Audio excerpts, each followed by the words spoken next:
We have another game tonight. So after a long game that was LSU and Ole Miss, we are going with the game of the week and potentially play of game of the year if the Cards play right for this game. It's number 6 Oregon and number 3 Penn State. So, Oregon and Penn State, this is the first true test between these teams. And you might be wondering, okay, why are you having Alabama, Georgia? Because that game is also very important as well. I will only call that game when there is a big play or if there is a scoring update. But mainly, we are focusing only on Oregon and Penn State right now. So, Oregon, they had Dylan Gabriel, went to the Rose Bowl, got absolutely annihilated by the Buckeyes. So now the new cheapest in talent in the quarterback position, his name is Dante Moore, the sophomore. Dante Moore is a sophomore. And then the running backs, there's still Noah Whittington, but who was running backs from last year? I completely forgot. Jordan James is a senior, got drafted by the 49ers, I believe. And as of right now, is Noah Whittington. But other running backs on Oregon are coming up to a rise. Mainly Jaden Lamar is getting most of the touches here. If not, then there's Jordan Davison, the true freshman, and Tulane transfer Mekhi Hughes can also pay the bill as well. With wide receivers, there's a little bit of a revamp. As of right now, Malik Benson, Decorian Moore, I believe, Gary Bryant, Jeremiah McClellan, and I believe Kenyon Sadiq transfer from wide receiver to tight end to start for this season, since Terrence Ferguson went to the draft. So, these two games. And also Penn State, Drew Aller, and of course the freaking running back play of Katron Allen and Nicholas Singleton. They gave Oregon a lot of problems last year, so we got to stop that run game. They're a very physical team. They don't have Tyler Warren, but that does not stop Drew Aller just making miracle after miracle after miracle passes. So that is what we have right now on the line right here. This is not only a game with a bunch of unbeatens. This is not a game with unbeaten teams. This is not just an important conference play between these two teams. It's also the Big Ten championship rematch. Penn State is a whiteout game at Happy Valley. They are looking for revenge by taking out the Ducks. Number 3, Penn State. Number 6, Oregon. From an Oregon standpoint, I am only just hoping that we just have a close game. If we just get a close game, then that would be nice. I would love for that to happen. And of course, on the big screen, because I'm calling the game, because I have my iPad right here, because you can also call the game on Peacock, since it's on NBC. But of course, on the big screen right here, where I usually watch the games, I have Alabama and Georgia, like I mentioned before. I'm having this game only on as the background, so I can get an update of what's going on with this game. But like I said, the main column, Oregon, Penn State. So yeah, so Ohio State with a win on the road against Washington. So now Oregon and Penn State need to catch up. They got to play catch up with Ohio State. I believe, if I'm not mistaken, Penn State will play Ohio State. I think. I may not be mistaken. I know Oregon doesn't. They only have 2 tough opponents for Oregon. Tonight against Penn State, and in 2 weeks, they play Indiana at Autzen Stadium. Let's see, Penn State. They do play Ohio State. So Penn State has Mainly their tough games are Ohio State and Indiana. Those are going to be tough. That is going to be very, very, very tough. So, Penn State wants to make it to the conference championship game. They got to win their game. They got to win Oregon. They got to win Ohio State. They got to win Indiana. They got to win. They got to win those games. They have got to win those games. So, we will be ready when the time comes. So, Mississippi State is still in the lead. Yeah, so Mississippi State is in the lead by 7. They are holding on for dear life on the Tennessee. We could have a potential little upset on the line here. And of course, with LSU losing, LSU will go to the couch, the upset couch. So, number 4, LSU after Ole Miss took them out. So number 4, Ole Miss. So number 4, LSU goes down to the couch.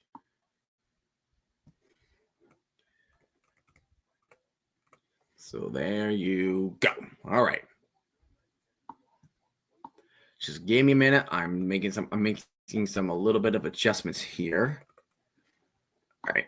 There we go. So we have a little upset. We have an upset couch. Keeping track of all the upsets that are happening. So in terms of upsets, it's mainly go to ranked opponents where the higher ranked teams ended up losing. So, like I said, so if Oregon beats Penn State, then Penn State will go down to the upset couch. And if Alabama beats Georgia, then they will go to the upset couch as well. So, guaranteed there will be 2 top 10 teams 3 top 10 teams actually that will lose. We could have 4 coming in tonight because we already have LSU loss, Florida State loss. But Penn State and Oregon will definitely, one of them will lose, but Georgia could lose if they mess up big time. So, as of right now, both teams are just getting their pre-games ready.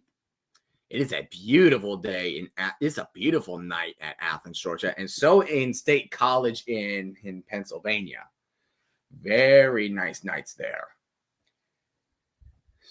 Very nice nights. Yeah, so overall view for today. Georgia Tech, Texas A&M survived. Illinois pulled an upset against USC by kicking a field goal at the last second. Notre Dame did their business and kicked the crap out of Arkansas. Indiana survived against Iowa, and Texas A&M survived against Auburn. So the ranked game, like the ranked teams coming in today, that is not Vanderbilt, that is not Notre Dame. They were close. Like we almost have a good amount of upset right there. And the other ranked games. So right now, Tennessee's in trouble. They are down by 7. They have about 5 minutes remaining to beat Mississippi State. Mississippi State is very impressive with their first conference play already. They are up by 7 against Tennessee. They just got to keep on scoring. If Mississippi State can just keep scoring, they can win. They can pull an upset and could potentially be ranked coming into next week once the AP poll comes out tomorrow around the afternoon.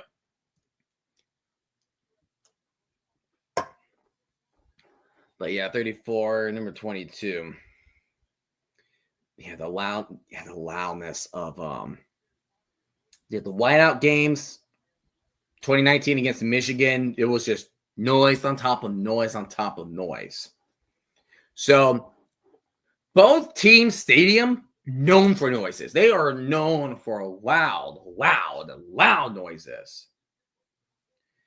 But once Oregon realizes where are they at and who are they playing against, it is a whole different ball game.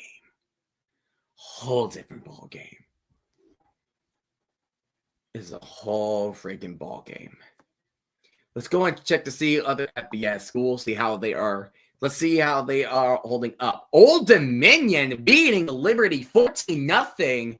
And North Carolina State winning 7-3 over Virginia Tech. This is the Virginia Tech second game without their head coach, Brett Pry, as he got fired after losing after that embarrassing loss coming from Old Dominion. Old Dominion just serving Liberty up. Memphis leading 10-7 over against Florida Atlantic. Colorado State beating Washington State, but the game's only started, so we will get more into those games. Tulane beat Tulsa 31-14. Tulane, such a nice team. So North Texas 5-0. I'm hoping they're ranked sometime because we need a group of 5 representation of the college football playoffs, and I think so. North Texas, Memphis, Tulane is definitely one of those teams that could definitely be a great representation when we go to the playoffs. So, see what other games. Duke obliterated South Carolina. Minnesota won in a close one against Rutgers. Louisville was down 17-0 in the first quarter and came back and beat Pitt. Pitt's bad. Cincinnati defeats Kansas in a close game. Kansas State won their game against UCF, delivering them their first loss of the season. Ohio beats Bowling Green. Central Michigan beats Eastern Michigan. James Madison took care of their business against Georgia Southern. Louisiana Monroe over Arkansas State. Northwestern beats UCLA. UCLA is complete and utter garbage. Cal pulls off the win over Boston College, as Boston College got a little bit of a lead change before. Baylor beating the crap. Baylor taking care of business on Oklahoma State. Oklahoma State was their first game without Mike Gundy, who has been fired after that loss to Tulsa. Utah creamed West Virginia. UConn beats Buffalo. San Diego State beats Northern Illinois with an excitingly game of 6-3. Navy delivers. Navy stays undefeated against Rice. Toledo puts Akron to sleep. New Mexico beats New Mexico State, and Hawaii beats Air Force. Hawaii's 42, and Air Force is winless in their division. So that will do it for right now when it comes to the scores. We will definitely update you on the scores every once in a while. Tennessee, as of right now, I'm actually going to gamecast that on the ESPN website because we are in a close contest as of right now. They're at Mississippi State's 6 yards. They are only down. As they are only down by they're only down by 7. So depending on what is happening, then Mississippi State will have a chance to try to pull it away.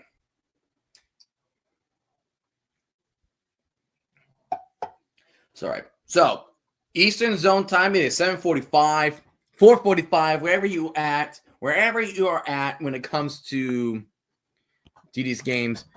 We have it all.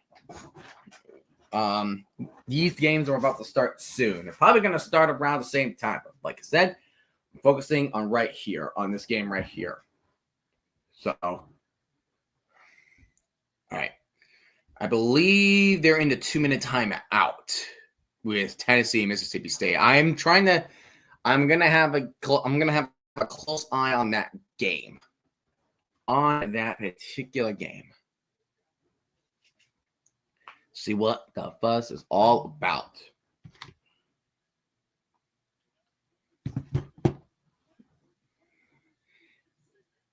The last 7 meetings. Look at that. National championship, SEC championship, regular season, SEC championship, national championship, SEC championship in the regular season, and now the regular season. Last year they met. Whew, that was a wild one for sure. It was a wild game. That was a wild freaking game for some reason.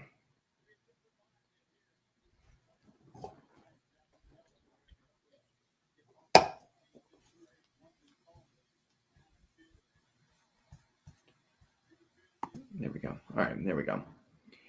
All right. And they are going to do their entrances for Georgia and Alabama. Don't know about what the Big Ten is doing. I think they might do, though. I think they already did their walkouts, I believe. But here comes Saturday night. Wonder who's going to play on Saturday night on NBC next week. I know one of the big matchups we have next week, Alabama is hosting Vanderbilt, and they're eyeing for revenge after what happened last year. And then we have Miami and Florida State. But Florida State, don't know how far they're going to drop after that shocking loss to Virginia. And then here come the Bulldogs. Again, they just do okay. So they're like doing the music. Big Ten Saturday night in glorious Happy Valley. Oregon 4-0, Penn State 3-0. Look at all the white shirts. That is crazy. And here they come. Here's Penn State linking arms, and Georgia is now running towards the field. Running towards the field. See a guy wearing the banana costume. And then it's so weird that Oregon is the one wearing white. I felt like it would have been better for Penn State if Penn State was the one wearing white and not Oregon. I don't know why. That just ekes me. It ekes me. Because you're having a whiteout game. But you should have Penn State wearing white. Not Oregon. I'm just saying.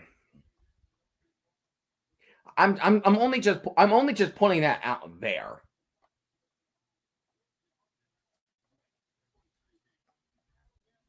So,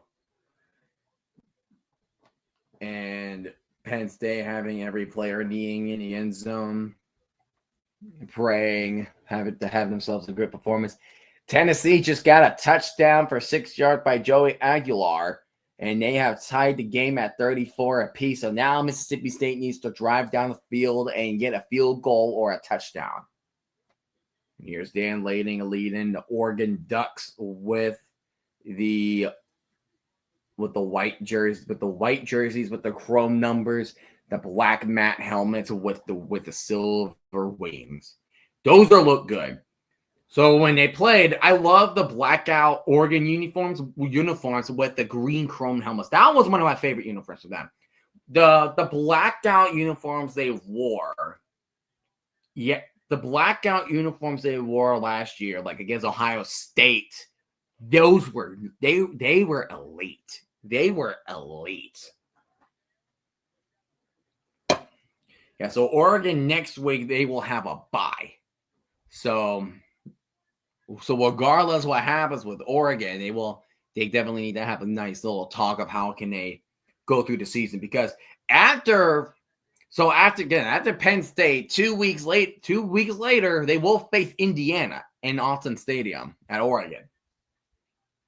So Indiana is a good team as well. Hopefully, Kurt Cignati is still developing his team, almost losing to Iowa. So see how Indiana will face against a tough opponent like Oregon. Dante Moore, you have DeCorian Moore. So there's two Moores on the play. So there's Dante Moore, the quarterback, and there's wide receiver DeCorian Moore. Malik Benson is a transfer. I think he's a transfer from, I forgot where he was a transfer from. Malik Benson. He was a transfer. He went from Florida State, Hutchinson Community College in Alabama. And now he is transferred to Oregon. Mississippi State on 3rd and 8. And their own 27-yard line. So Alabama will kick it off. They will kick the ball first. What's up, D. Rutherford? Go Ducks. Penn State needs to lose. They deserve to lose every game. Jerry Sandusky, you. I think Michigan was on the bye, I believe. That's Michigan, right? Yeah, that's Michigan. Okay. All right, so that's what it looks like. It does look like Michigan. It is Michigan. All right. Wow.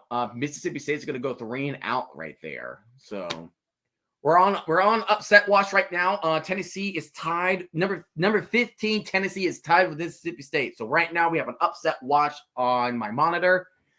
We have Alabama, Georgia, but our main focus, Oregon, Penn State. That's going to be our goal. So after the praying, because who does Michigan have? Who does Michigan have the play? Who do they play next? That's what I wonder.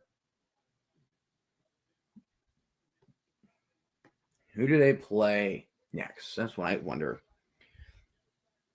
And then Mississippi State punts the ball with 1:23 remaining. Only a yard return now. All right.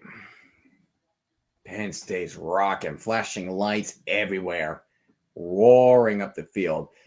Penn State's going to kick it off, so Oregon will receive. So Oregon right away, they are going to witness the loudness of Happy Valley in whiteout night.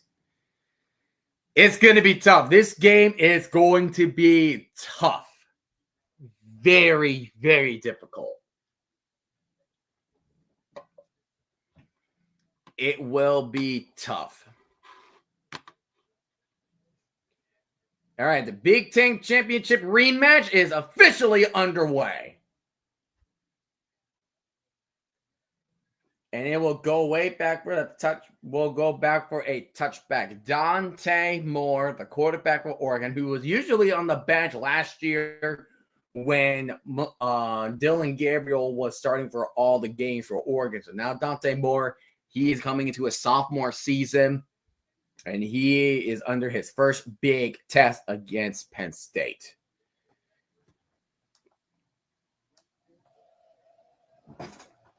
I'm trying to hear the crowd. Whew! It's not even up high. Like I barely had it up high volume, and yikes! Big crowd. That's a big crowd. First attempt for Oregon. Dante Moore and shotgun. He's going to hand this off to Noah Whittington, and Whittington's going to get a 7-yard gain. It will be 2nd and 3 for the Ducks. Noah Whittington was part of the backfield last year when Jordan James was part of it.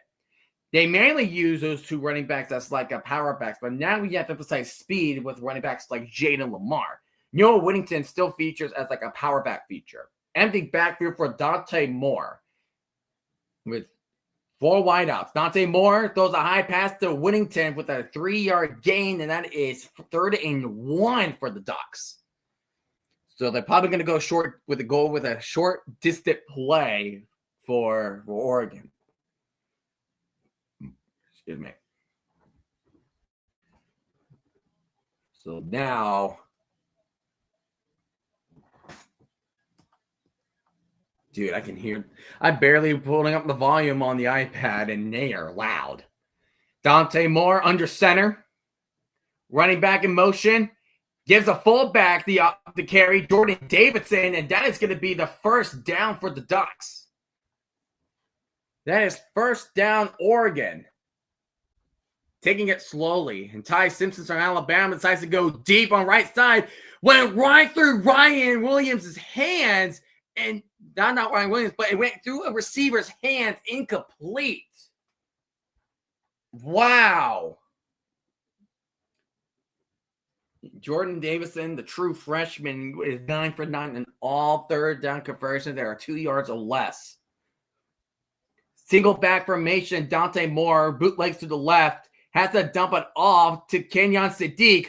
Hurdles a man. We saw that hurdle he did in the Big Ten championship game that got him a touchdown. And that gets a good, decent yard gain. I say about 5 to 7 yard gain on that play. And Dante Moore has to throw with a little pressure. I think that was a 6-yard gain for the Ducks. 2nd down and 4 at their own 42. Dante Moore hands it off to, I believe, Jaden Lamar. And Lamar gets about, believe, 4 yards. Making him a 5-yard gain. And Oregon's facing another 3rd and short opportunity. They're trying to get the first down. Oregon's not trying to do anything fancy. They're just trying to test out what can Penn State do. What can Penn State do? 4 seconds remaining between Tennessee and Mississippi State. 3rd and 1 on the 45. Dante Moore in shotgun formation. He's going to take the snap and hands it off. And he's probably just inches away from the goal line. And that is a big stop for Penn State. That's a big stop for Penn State. Oh, my goodness. That's a big play. That was Amondre Campbell with the stop. I think Dan Laney might go for it. Going deep is Alabama, wide open. Ryan Williams, and he freaking dropped it. Oh, my gosh. Ryan Williams was open on Alabama, and he dropped it. Are you kidding me? Oregon going for it on 4th and inches. Gutsy play from Dan Lanning. And was there a flag? Because I saw a flinch. Yep, that's a flag. So that's going to be false start on Oregon. There was one of the offensive linemen, I think the tight end, flinched. So that's going to bring Oregon 5 yards back. It was the tight end that flinched. Yep. So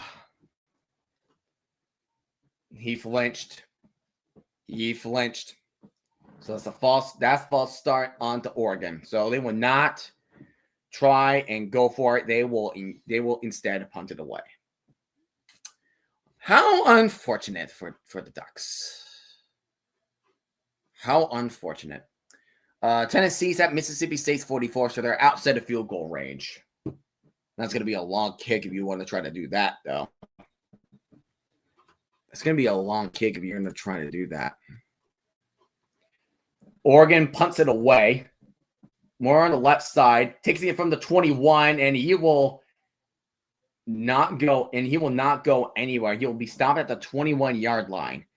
And Drew Aller and the Nittany Lions offense will come out to the field. And they're going to be commercial break. Let's see. That a first down for Bama. Let's see. See, the ball's there. I say yes. Yes. That's a first down to me. That looked like a first down. To me. We are going to overtime between Tennessee and Mississippi State.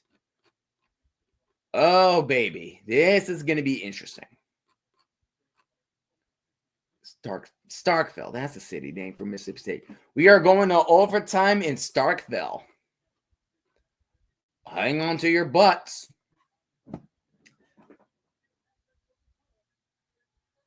Yep, it is overturned, so that is first down, Alabama. Taking the time with the drive up against Georgia. Tennessee still on upset watch, as them and Mississippi State's going to try to settle this in overtime.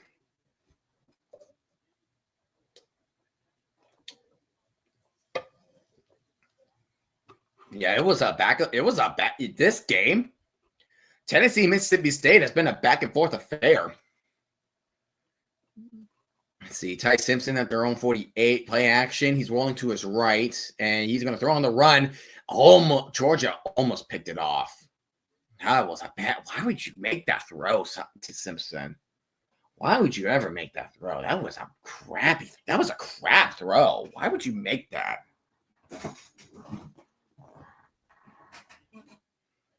Why would you do that? Not ideal, Chief. That is not ideal. Bolden almost had it. Talk about the Oregon defense. Mateo Uiagalelei, outstanding. He is an outstanding player. And the running back Alabama will only get about a 5-yard gain. You also got Bryce think his name is Bryce Bachter, the linebacker, along with who else would you call him? Jerry Mixon, good linebacker. Because we had Derek Harmon, but he got drafted first round by the Steelers. And then out on the defense, Dylan Thieneman, Darren Johnson. See if they can go up against Drew Aller. Drew Aller sends the receiver in motion, and he's going to hand it off to that receiver that was in motion, and he is going to get tackled, and he's going to get 3 yards on the play. Alabama just got a big pass, and he'll be down at the 25-yard line in Georgia territory. Let's see here. That receiver in motion was Trevor Penna, was the receiver in motion. So now Penn State's facing second and third. Yeah, Brandon Finney's a true freshman. Intriguing, a true freshman. Drew Aller facing audibles. Audible play coming in from Aller. Oh, direct snap to, I believe that is Katron Allen, but that run is going nowhere. That run ended up going nowhere, and they were stuck with 3rd and 7. They did a direct snap to Allen instead of Aller. And then the play went nowhere for the Nittany Lions. So now they're facing 3rd and 5 for the Lions, the Nittany Lions. Tennessee and Mississippi State. I think they're still in commercial break. They're trying to go for overtime. 3rd down and 5. They need to get to the 25-yard line. Drop it back as Aller. Throws down the middle, incomplete. That was batted down. I believe that was 22. That was Kennedy. It was Jaden Kennedy. He was just standing in the middle of the open field. Who deflected that? That was Mateo. No, it was Mateo Uiagalelei with the bat down. Last year, he had 10.5 sacks with the Ducks. And Penn State's going to go 3 and out. And Oregon's going to take it from the 25. This is Gary Bryant, and he will be tripped up at the 32-yard line. And now the Ducks offense is going back onto the field.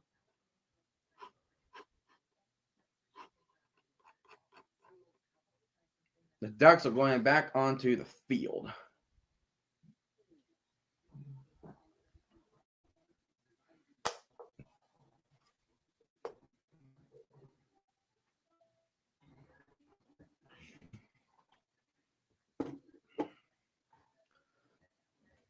Excuse me. The Oregon Trail. Oregon's facing 1st down and 10 with 9:12 in the first quarter. Dante Moore in shotgun formation with 3 wideouts. Dante Moore dropping back. He's going to go deep left side field. He got someone. Catch made, but he stepped out of bounds. That was the other Moore on receiver, the Corian Moore. He does make the catch, but does not get the 2 feet in bounds.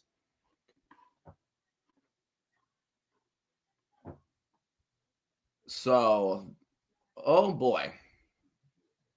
So 2nd and 10 for the Ducks. So it was a good pass, just out of bounds, which stinks, but it is what it is. Dante Moore will hand it off to Noah Whittington, and Whittington bulldozes his way through the middle, and he's going to get about a 7-yard gain, I believe, for the Ducks.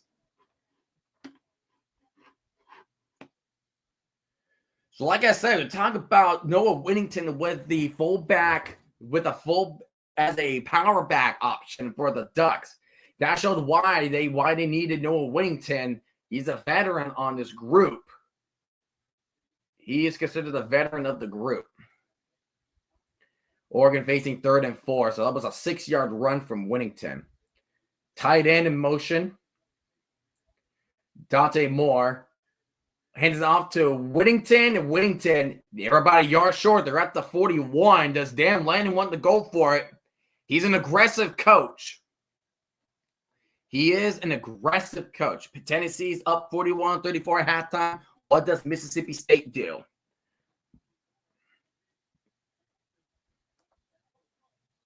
And then Penn State's going to get wild and crazy. They're going to get wild. They're going to get crazy. Alabama used their timeout, so I'll take that away. There we go. Oregon with 4th and 1. They tried to go for it, but they went off sides. Dante Moore in shotgun. He'll keep it to himself. He does get the first down, so the drive will continue for Oregon. A risky call. They got to keep the game. They got to keep them going. Make sure Penn State does not get the ball as often as they would want to, especially if they have a good quarterback like Drew Aller. So Dan Lanning, with his aggressive motion, with his aggressive decision making, they will take the first down. At the 43, Dante Moore audibling his plays. Single back formation. He's going to use play action. That's a little bit of a hold. I wonder if they're going to call that as a hold. If they throw a flag, then that's going to be a holding. I'm surprised they did not call that as a hold.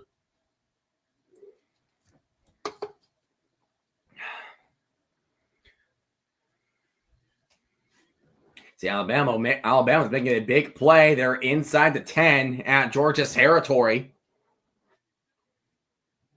Dante Moore was just not ready. It looks like Tony Rajas was a little banged up after the play. So at the 47, Dante Moore is at an empty backfield. 5 wideout set. Throws it. Oh, it was deflected up in the air. It hit Moore's hand, and it hit the defensive back's hands, and then Corey Moore came down with it. That was A.J. Harris. It hit Moore. It hit Harris. Ball still up in the air, and Moore still managed to catch it. That is a lucky play for the Ducks and for Moore. Wow. Could have been an interception. Could have been picked. But it's craziness. 3rd and 2 for the Ducks. Shotgun formation. 3rd and 2 at the 49-yard line in Penn State territory. Snap, drop it back. Moore is going to run it, and he will get the first down, and he will slide at the 45, 44-yard line in Penn State territory. The drive will continue for the Ducks. Alabama is now at 2nd down and goal at the 6. And Alabama's they called their 2nd timeout? Not even halfway through the first quarter, you already used 2 timeouts. 2 timeouts. What are you on, Alabama? Or more like Kim DeBoer. What is DeBoer on? 2 timeouts are used. And they're still in the first quarter. 7:49 remaining. Backwards pass to Sadiq, but Sadiq will get no gain on the play with 5:20 in the first. He already used 2 timeouts. What is happening? So Oregon will get a play that results nothing, so it's still 2nd and 10 for the Ducks. I don't understand. I don't know what Kalen DeBoer is doing. He's changing the culture, and it's a bad way. 2nd and 10, empty backfield. Dante Moore throws a quick one and gets to the 41 in Penn State territory.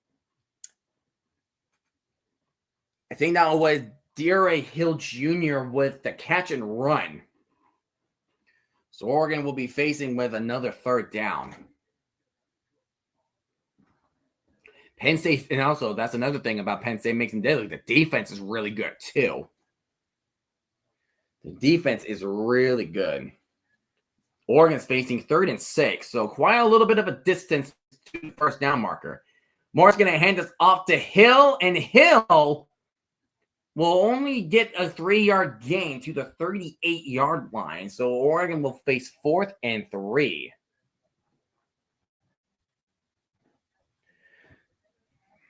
And Tennessee survives against Mississippi State 41-34. Unfortunate. No upset there. Oregon's going for it on 4th and 3. That's a bit again. Dan Lanning's taking risks. Dante Moore's dropping back. Dante's gonna run. That's a lot of green grass. He did not get it. He was just short of the first down marker, and he does not get the first down. Damn. Moore had an idea. It was just a tad late. He had an idea. It was a tad late.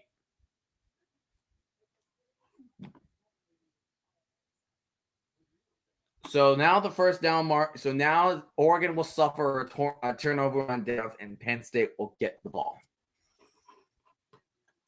3:20. So we have 3:22 remaining in the first. 7:45 remaining in the first with Alabama and Georgia. Alabama's on the verge of scoring here, while Penn State just turned over the ball.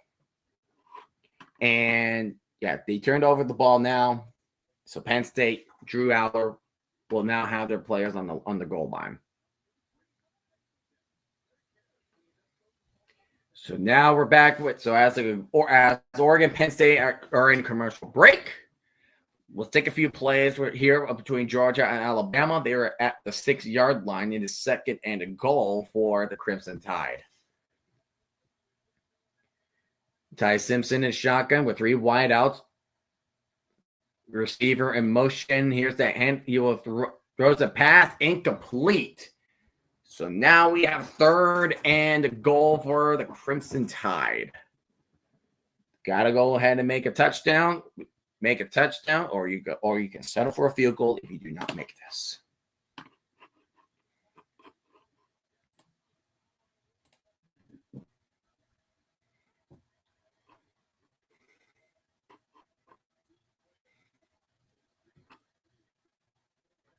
Alrighty. 3rd down a goal for Simpson and the Crimson Tide. Simpson dropping back, throws for the end zone. That is touchdown, Alabama. Alabama gets the tutty to Jeremy Bernard.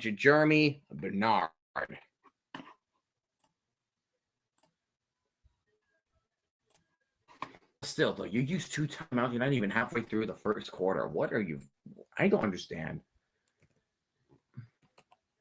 I don't understand the motif of Kalen DeBoer. Imagine using all timeouts in the first quarter. That's going to be something. That would be something too. And the extra point is good, so Alabama will take a 7-0 lead over Georgia, and Georgia will get the ball for the first time today.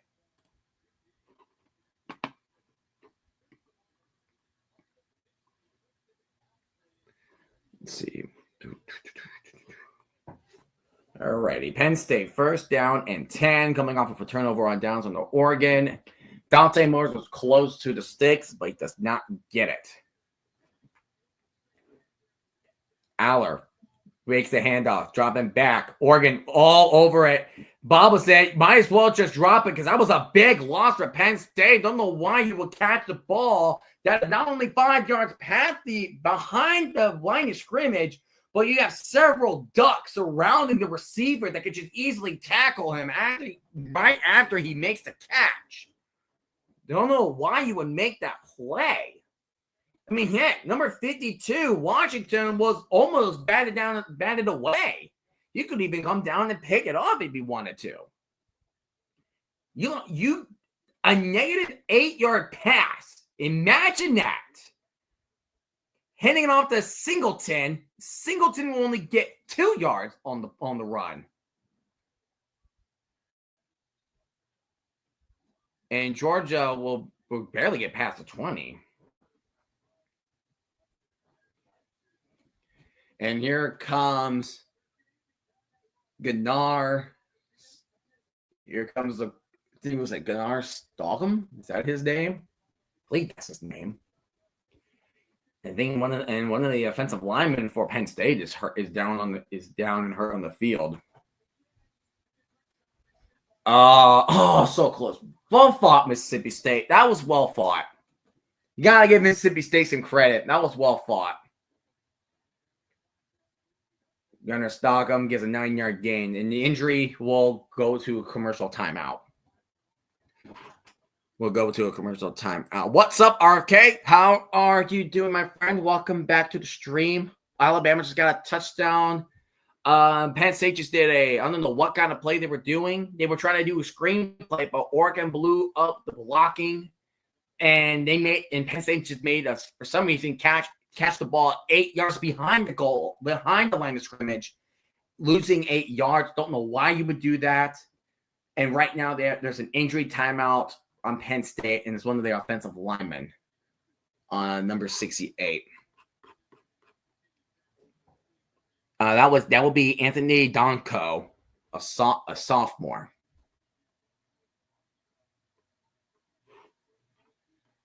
And Georgia's got a big run. They got a big run to the 34-yard line. So there you go for Oregon. Wait, hold on. It's your bestie here. No, he is not. He is going ahead and doing something for tonight. But he will be here on Monday. We are doing a Monday Night Football stream. Ooh. Georgia receiver had it in a big hit from Bama, make him the ball knocked out of his hands.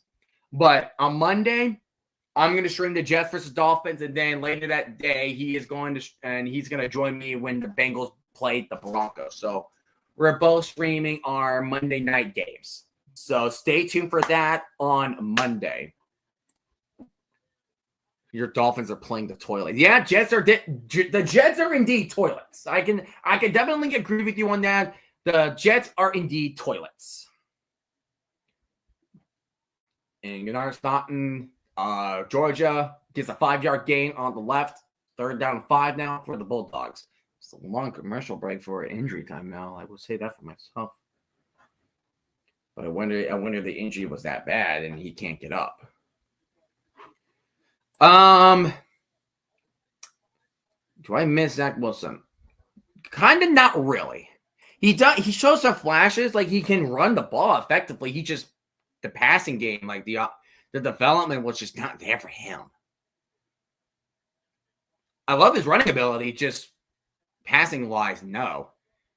Just passing wise, he just wasn't good.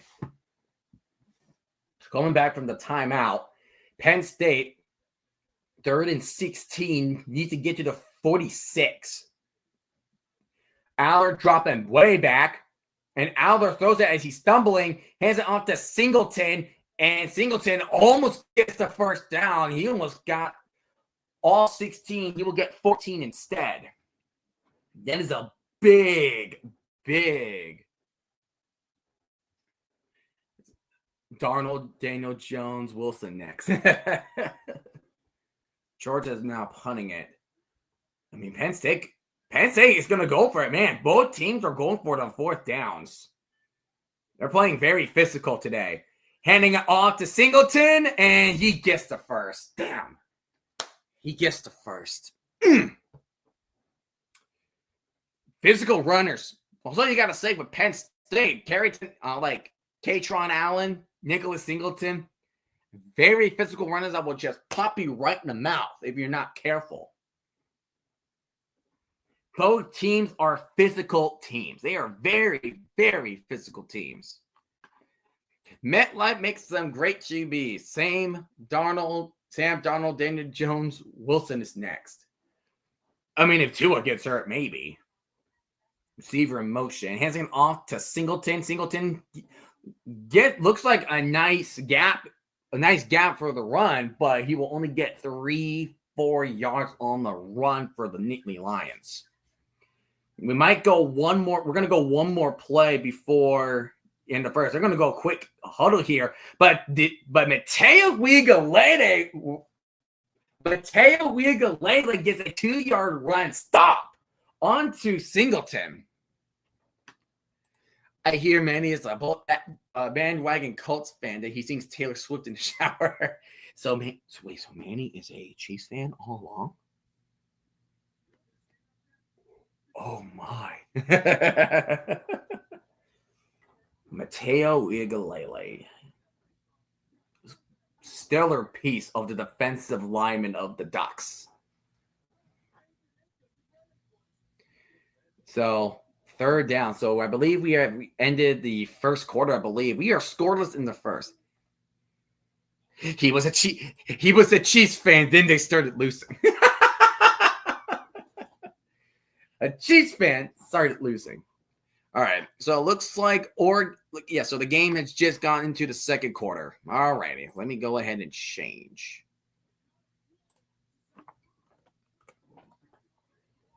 So the game is now ended to the second quarter.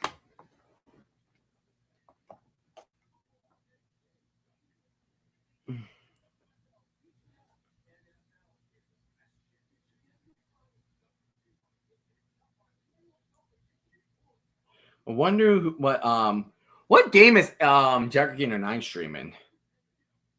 What is he streaming now? Who is he streaming? What game is he streaming? Oh, he's calling both games. Okay. All right, he's calling both games. Let's freaking go. Let's freaking go. They're both really good. They're both really big games. I like that. Good for him. He's doing both games. That's a freaking W for him. That is a W for him. Amazing stuff. What game has he done 4 games at a time? What? Like March Madness? That's insane. That's insane of what he's doing. That's insane levels.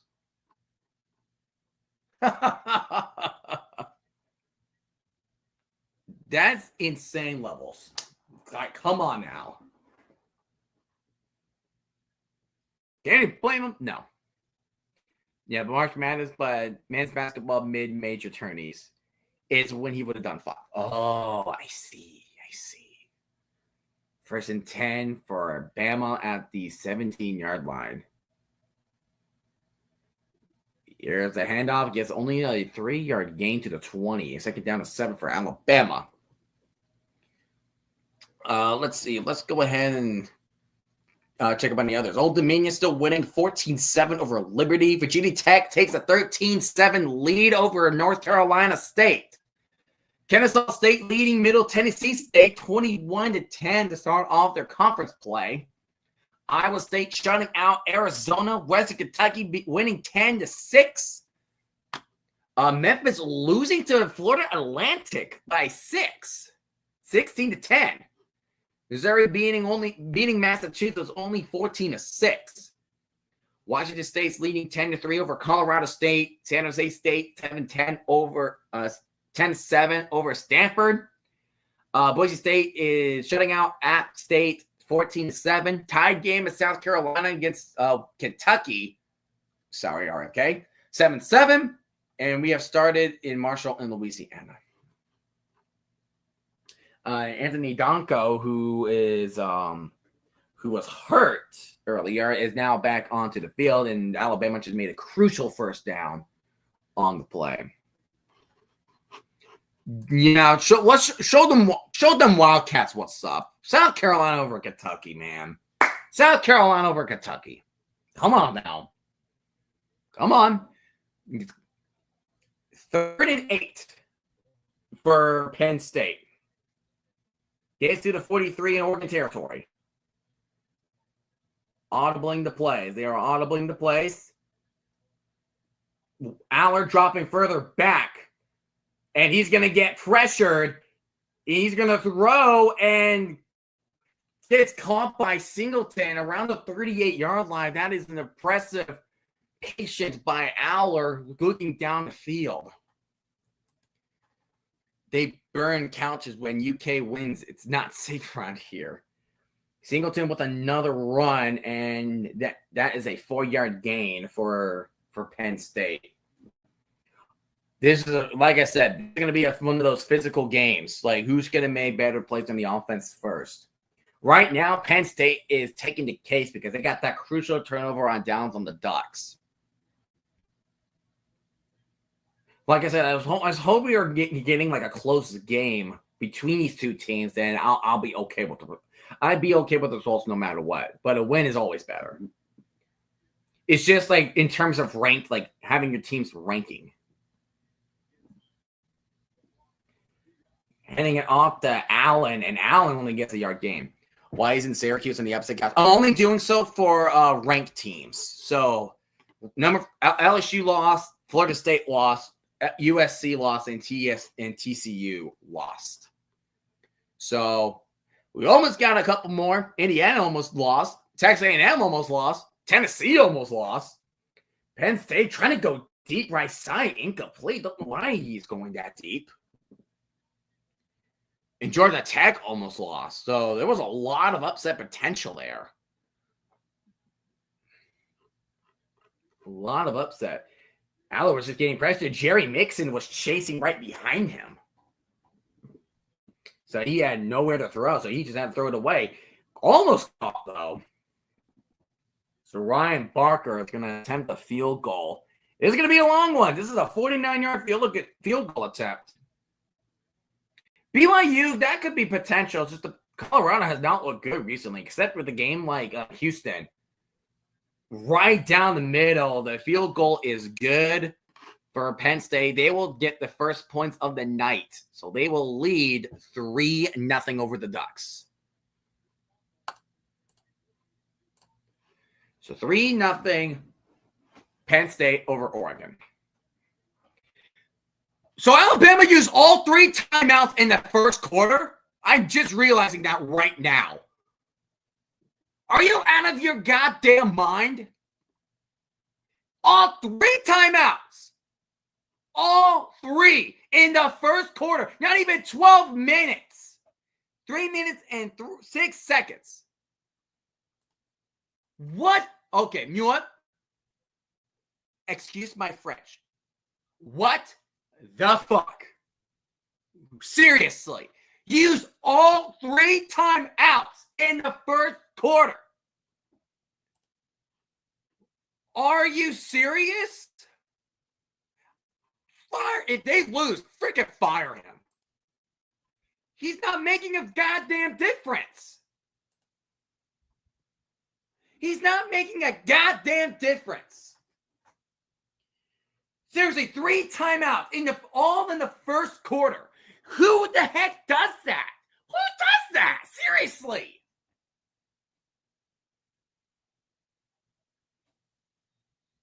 Who the heck does that?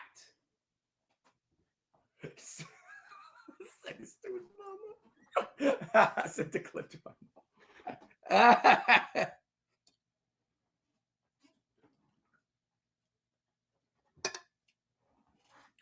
No, like, I'm dead serious. Like, what head coach calls 3 timeouts in the first quarter?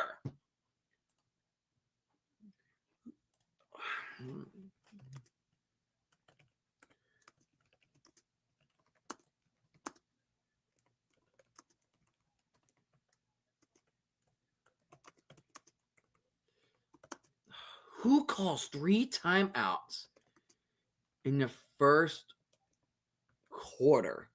Who freaking does that?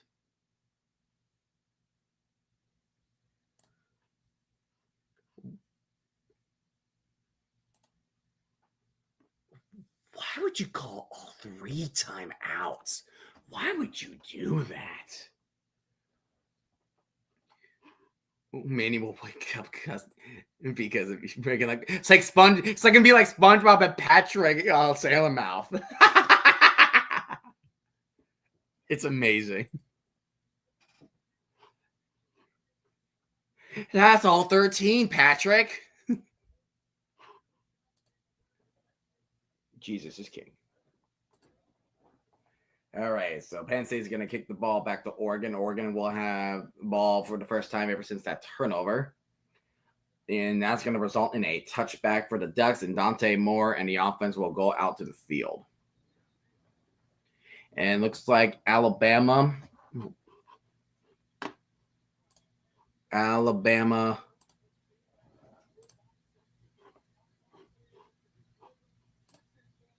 What a comment. What a freaking comment. They're just all deleted comments. That's funny.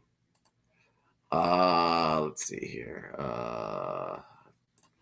Well, it looks like Alabama and Georgia are going to head to the second quarter now.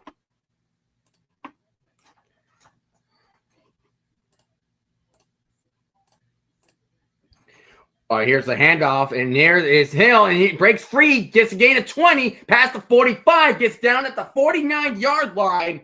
That is a big gain in the first down for Oregon by D.R. Hill Jr. Also a freshman in the backfield. So we have 2 running backs in the backfield that are freshmen. Well, 3 if you include DeJuan Wiggs. Screen pass to Malik Benson, and Benson is going to get a gain of 4. Will step into Penn State territory after that big play from the Ducks.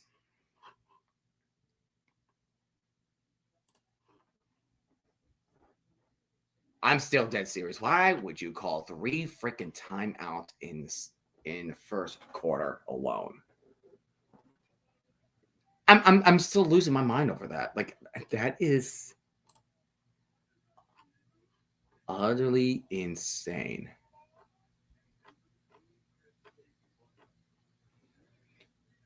More play action. Goes to the middle.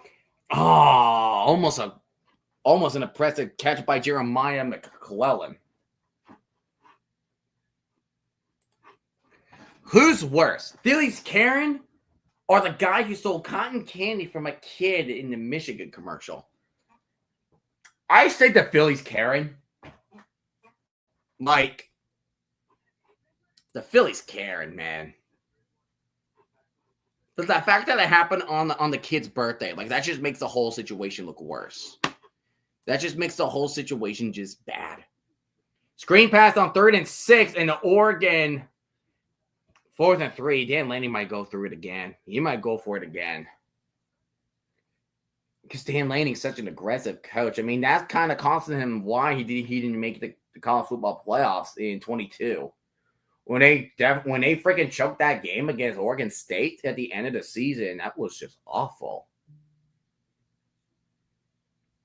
Oregon's offense staying on the field once again. Crap. This is not going to be good. Dante Moore, you're going to take the snap. Dante Moore goes in the middle. That's a catch to Malik Benson, the Alabama transfer. And that is a first down for the Ducks at the 36-yard line in Penn State territory. So they got it this time. So they are now 2 for 3 in 4th down conversions tonight, which is relatively high in this game. Moore dropping back. He's still looking. He's going to throw to the middle. It looks like it was tipped at the line. It looks like it was tipped by a defensive lineman. Noah Whittington was the intended receiver. Was her name really Karen? Was her name really Karen? That was tipped. It was it was 96 on Penn State who knocked it down. Or 95. 2nd and 10 at the 36 for Oregon. Moore takes a snap, hands it off to Whittington. Whittington tries to run outside, gets a gain of 2, so Oregon's facing 3rd and 8. I do not know what her job was. I do not know. All I know, the only thing I know was like what was the was what happened there. What was her job? I heard someone talking about that. I just don't quite remember what the job was.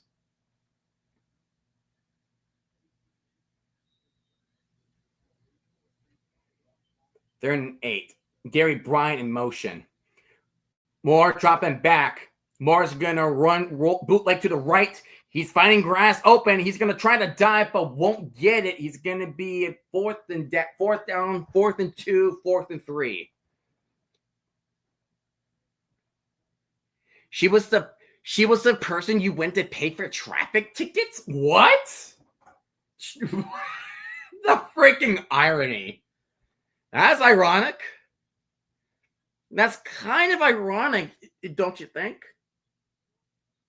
Oregon's going to settle this on a 47-yard field goal attempt. So they had it done with these fourth down conversions right there.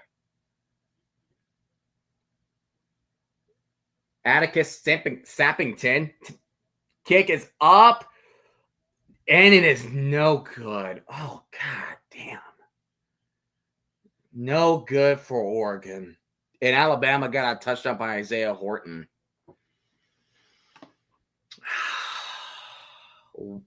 Sappington went wide left. Wide left. And Georgia is getting shut out. This top 10 is going to get freaking shaken up tonight. If it's at this rate. Kentucky just has a field goal kick. That was 10-7, Kentucky over South Carolina. So Alabama is up 14-0 over Georgia, and Penn State still holds a 3-0 lead over the Ducks of Oregon.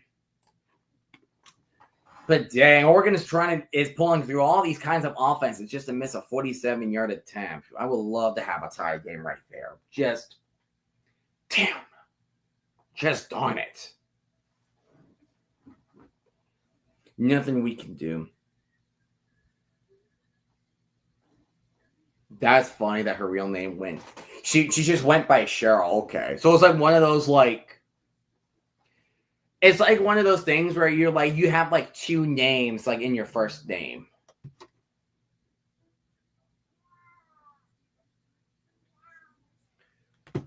I believe that was considered a case.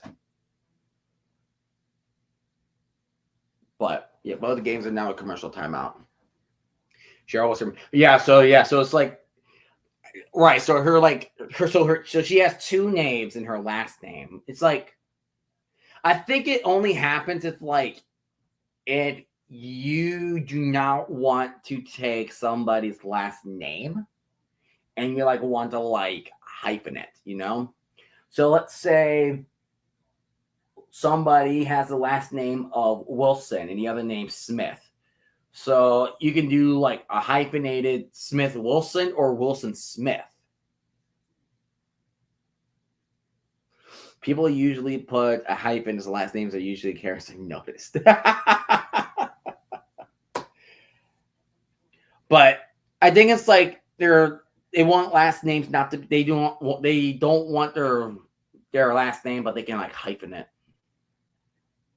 If they don't like that last name, or they want to keep their parents. That's what I'm saying. They want to keep it if they want to keep their last name, or if the new last name does not fit the bill, then they want to keep their maiden name. So after the Oregon missed field goal, Penn State will get the ball at, I believe, the 37. No, they will get it at the 29-yard line. So shotgun formation, Drew Aller, receiver in motion. He's going to drop back. He's going to get surrounded by a bunch of Ducks and will get sacked. One of the players there chasing him was Mateo Uiagalelei, and Tuioti with the part of the sack group too. And that is something Oregon needed after that missed field goal. Mateo Uiagalelei is just really good. I hate to have a son that with a long last name. Mine 8 letters, that's enough. I mean, yeah, that is a last name with 8 letters. That's already long enough. 2nd and 12 for Penn State. Aller takes the handoff to Allen, and Allen will step out of bounds at the 33-yard line, and we're getting a little bit of a scuffle down on the field after that play. So Penn State facing 3rd down. Yeah, Penn State looking for a 3rd down. 2025 already 3 sacks from Mateo Uiagalelei. He is a junior this year. So he's going to declare for the draft for either this year or next. I hope he declares it only for 2027 draft. But that's what I'm hoping. They're in a 7. A lot of Ducks just came to the line of scrimmage, so you gotta be careful. Dropping back is Aller, and Aller is going to get almost sacked. Throws off the back foot as he was going down. The ball was too high for the receiver. That was Thieneman with the pressure. Can you see? I don't even know what that is. I don't even know what that is. But that corner blitz, he was literally trying to throw it as he was going down. Washington, I thought he was going to get offsides. He jumped a tad early, but I guess it wasn't enough to be called offsides. South Carolina just got a touchdown. Fumble recovery.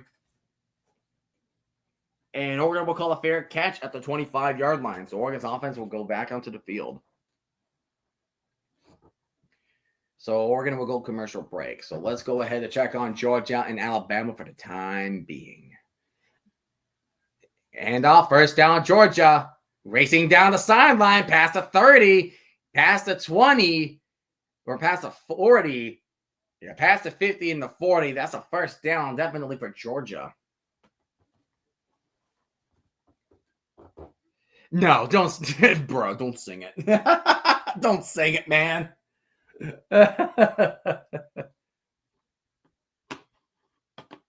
Hold on, hold on. How about this? I'll look up the lyrics.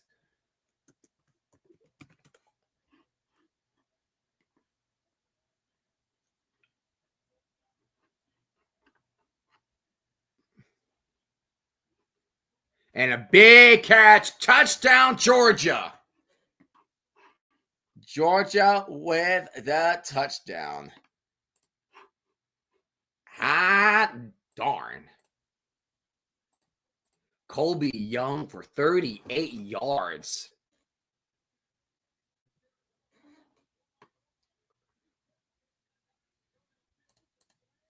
Let's see.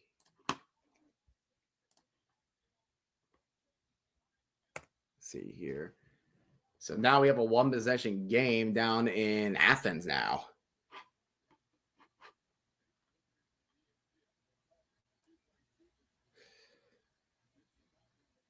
And the kick is up and it's good. It is 14-7.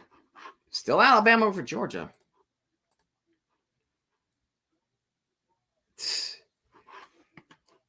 I'm actually looking up the actual lyrics. Oh my goodness.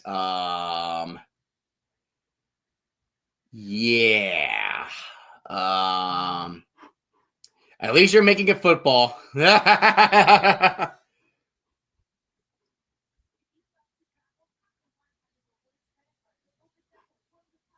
Let's see. I love this. At Auburn, it's so right, and LSU and Georgia too.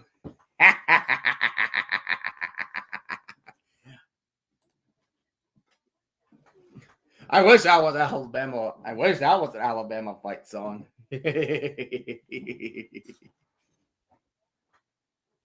Oh, dude, you want to see something cool? So me and my girlfriend, Dana, we went to the movie theaters. We watched The Long Walk. So good. It was first of all, it was a great movie. But I saw this. It's like a drink. It's a barrels to drink. And they have like a freaking popcorn bucket too. The movie's good. Mark Hamill did a great job as he did a great job. Decory and Moore just got a 9-yard catch. And Oregon will face second and short. The Long Walk is good. It was good. Like, out of the movies I've seen this year, I think I've only seen 2 movies, but Final Destination, Bloodlines, and The Long Walk are great movies. Noah Whittington just ran up the left hash for a first down for the Ducks. And they are halfway to the second quarter. Still 3 timeouts. Unlike Alabama, who used apparently all 3 in the freaking first quarter. Dante Moore throwing it on the run. He will throw it out of bounds. And 2nd and 10 will be coming up for the Ducks.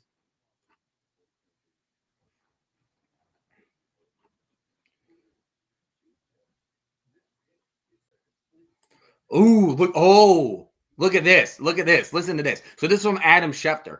The Mariners' American League West title is potentially causing schedule issues for the Seahawks that could result in a changed kickoff time for at least and possibly 2 home games.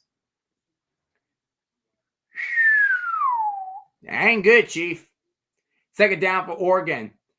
Here's a handoff to Hill, and Hill rolling right side, stiff arming. He fought hard for those 2 yards. That's better than not getting any. For Louisville, F Kentucky, it's so right, and Cincy 2, and Memphis 2. Hey, I think Memphis, I believe they're losing. No, they took a halftime lead, but I saw they were losing 16-10. Now they're in the lead at halftime, 17-16. So Oregon's facing 3rd and 8 at the 43-yard line. Dante Moore throws a screen to Gary Bryant, and Bryant's trying to fight. They're inches away. They're a yard away. Dan Lanning, I think he might go for it. See how FAU can do it. How can they do it? That's a question. How can they do it? Oregon's going to go for it on 4th and 1. This is the 4th time Dan Lane's going for it on 4th down. And we have not even make the halftime.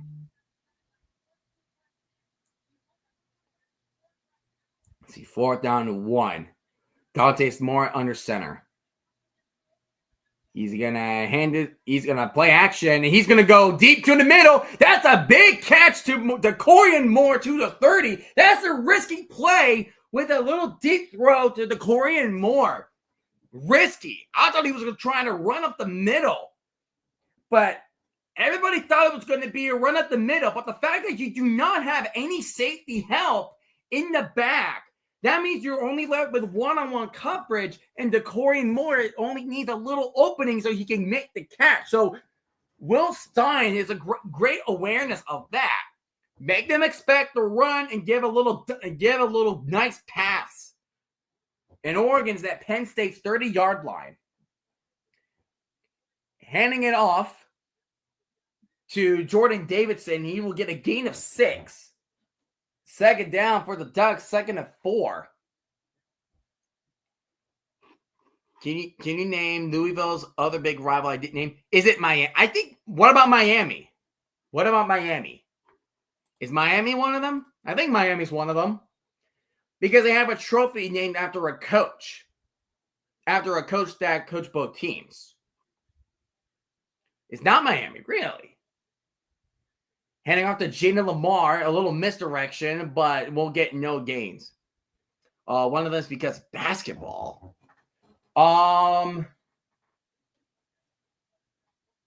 Is it in conference? Is it in conference or out of conference? I'm not really sure about college basketball, but I want to learn about the teams, of course. I want to try to get into basketball soon. Neither are in conference. Okay. Oh, that's going to be tough. Michigan? I'm just taking guesses at this point. 3rd and 4, Dante Moore going deep right side field. Oh, that was almost picked. 4th and 4 for the Ducks, and they're going to try to go settle for a field goal. Hopefully, Sappington does not miss it. And what the hell is Simpson doing? What was that throw? He Dante Moore, you almost picked that off, buddy. They play in states touching Kentucky. So she said neither in conference, so not Virginia. Ohio? It is Ohio.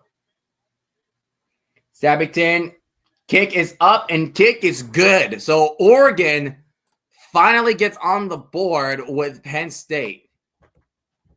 3-3.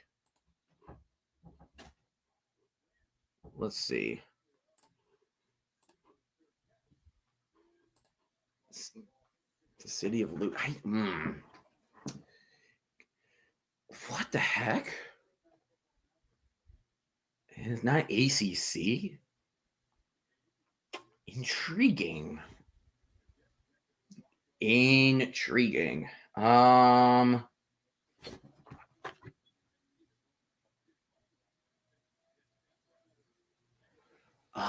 man. I'm at a loss. I am at a loss. It can't be Missouri. It can't be Missouri, right? Can't be those guys.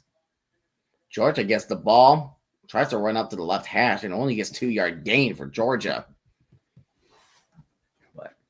But at least we're not getting a shutout between both teams. Missouri's not right, but close. Okay. Oh gosh.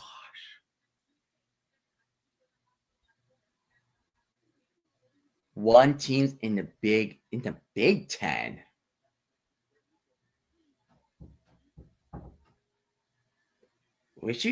I will not say Ohio State. I said Michigan. You said not Michigan. Oh, and Georgia fumbled and Alabama gets the ball. Oh, Georgia. What the word are you doing?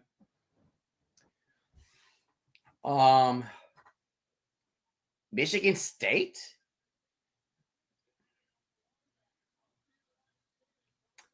Rutgers? Because you guys used to be in the same conference together in the Big East. What about UConn? Would you consider UConn a rival? Would you consider UConn a rival? Because you guys are big basketball schools. UConn's not. So first turnover of the day. Turnover of the night for Georgia. Big Ten.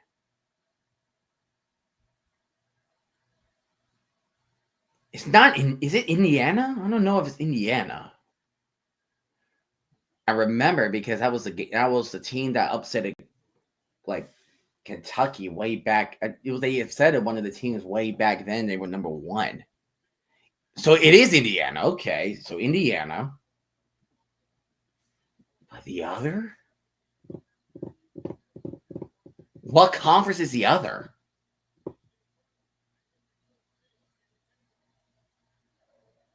What conference is the other? I'm at a loss here. 2nd and 7. 2nd and 7 for Bama. Oregon's kicking off now. Big 12.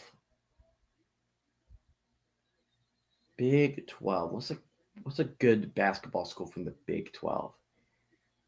Would you consider Baylor?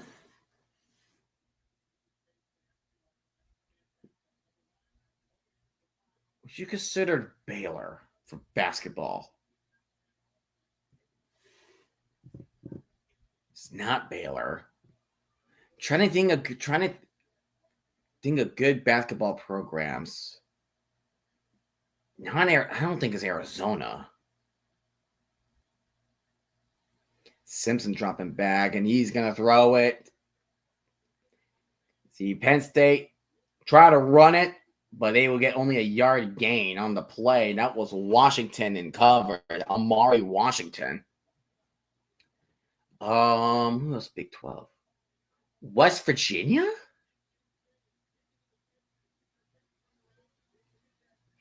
What about West Virginia? Because you guys used to be in the Big East together back then. Before they turned into a basketball conference. That's what I figured. I had to think. I knew one of the teams had to be your former conference mates. And Alabama kicks a field goal and will take a 17-7 lead. 3rd and 2 for Penn State. Receiver in motion. They're going to take end around. Oh, Mateo Uigalele almost got Drew Aller behind the line of scrimmage, but Aller shakes off the tackle and runs for the first. Damn. That would have been great for him. That would have been awesome for him.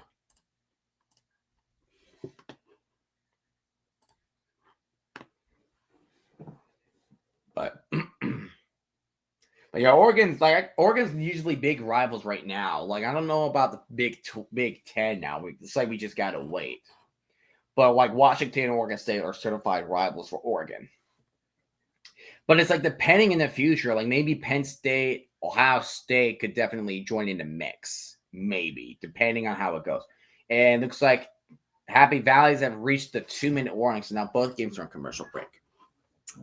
Oh, Kitty wants in. Kitty wants in. Come on in, Kitty. Meow indeed. Meow, meow, meow indeed. Meow indeed, Kitty. Let's go ahead and do a checkup. Old Dominion beating Liberty 21-7. Virginia Tech and North Carolina State are in halftime at 13-7. Kennesaw State is beating Middle Tennessee 24-16. Western Michigan definitely beating the crowd out of Rhode Island. Iowa State's beating Arizona 22-7 at halftime. Southern Miss so far taking care of business against Jacksonville State, leading by 10, 21-3. Western Kentucky is leading by 1 point over the new FBS school, Missouri State, 10-9. Memphis is leading at halftime against Florida Atlantic with 17-16. Missouri hopefully takes care of business against UMass 21-6. Washington State, they're going to close to halftime. They just scored a touchdown, so it is 20-3. San Jose State is in the lead over Stanford 20-14. Boise State leading over App State 21-7. South Carolina now has a multi-possession lead over Kentucky. RFK be happy with that. 21-10. And Marshall's in the lead over Louisiana 10-9. And then, of course, we had two more games left of the night. Louisiana Tech will face UTEP at 9 Eastern, and at 10:15 Eastern, BYU travels to Colorado for the conference matchup. Get strapped in, lads. Get yourself strapped in, lads.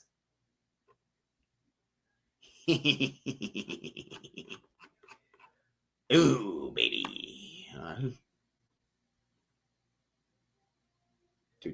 Dun dun dun dun dun. Dum diddy dum dum dum. Dum diddy dum dum. It's Minnesota and Ohio State. That's something. Ooh, Texas Tech Houston is going to be a good one. For next week, that's a good one. Oh, Louisville's playing. They're hosting Virginia. That's going to be good.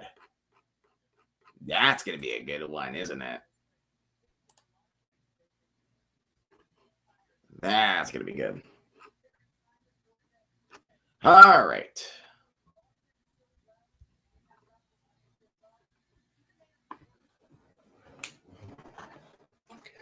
Go game eggplants. All right. 1st and 10 at the 38. Here's a handoff. Here's a little catch and run with a 4 or 5 yard gain. And Georgia got obliterated at the run game right there. Less than 2 minutes remaining in Happy Valley. Aller hands it off to Singleton with some yards lost in the process. And the clock will stop. Who will take the first time out? Who would take the first time out? I usually feel bad about Armpit. They usually mess up. Now Virginia's next. Dude, come on. Give Virginia some credit, man. Respect Virginia. They just beat Florida State. They just beat Florida State. Give them some credit. It was Oregon called the timeout. If we beat Miami, we are set until Clemson, who I can see bounce back and want revenge. Yeah, Clemson as of right now, they're in a freaking bad spot. They're in a bad spot. They're just in a bad position right now. All right, Penn State with 3rd and 8.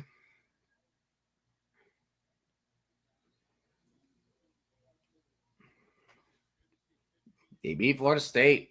Duke is better than FSU. Yeah, I mean, Duke is Well, technically better than FSU conference-wise. Manny Diaz was a former coach of Miami, so what can he do with Duke? Drew Aller drop it back on 3rd and 8. The pressure's coming. He has to throw off his back foot. What a catch! Threw off the back foot. His receiver was chasing for it. What a catch! I can't deny that. That was so good. Wow, that was Devontae Ross. What a catch by him.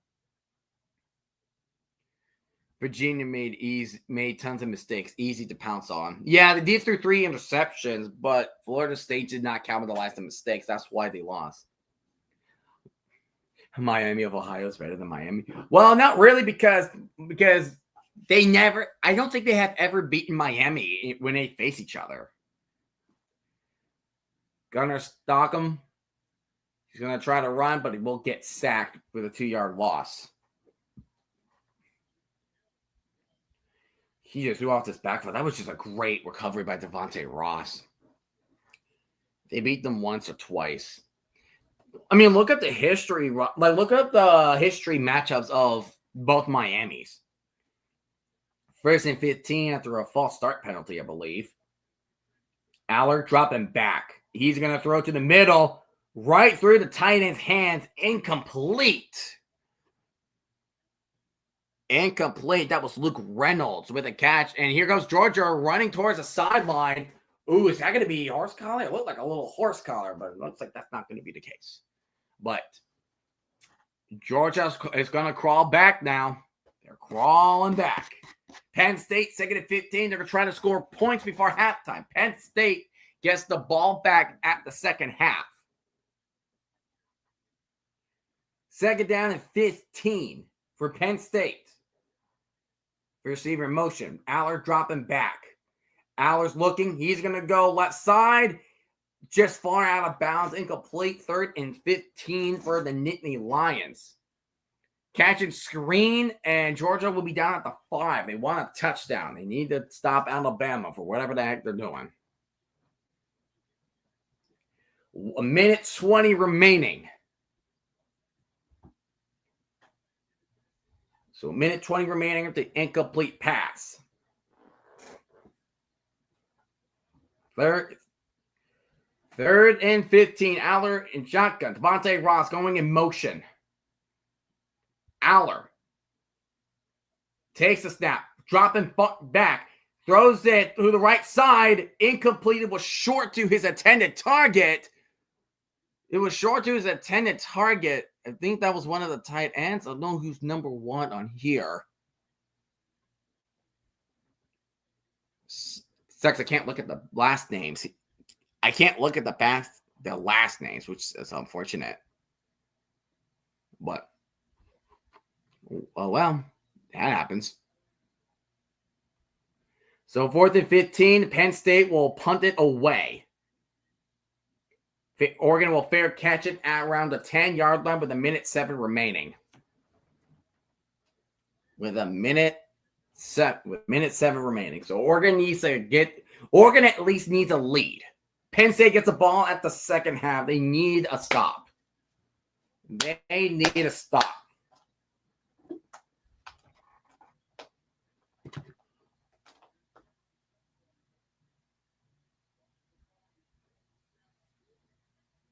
One of the Oregon players is hurt. He's being taken to the locker room. Damn, who was that? That was Dalen Austin. Damn. Oh, that's not Jordan Davis. Ante Moore makes a catch to the 17. Catch was made by Kenyon Sadiq. So Oregon's got to go a bit tempo here. Noah Whittington in the backfield. Dante Moore dumps it off to Whittington. Whittington gets to the 24. Clock will stop temporarily with 47 seconds remaining. Oregon has 2 timeouts to work with.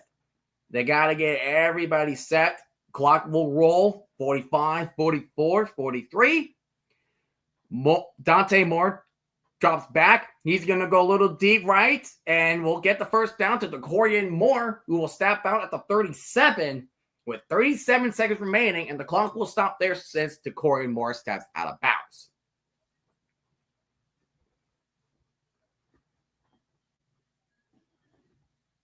Let's see.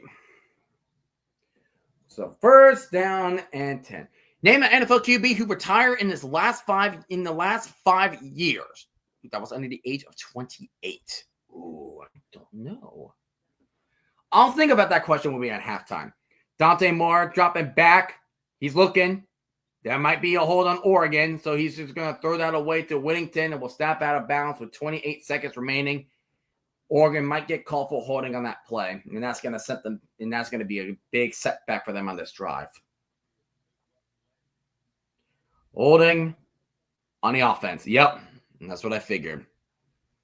Holding on the offense, and that's what I like to see.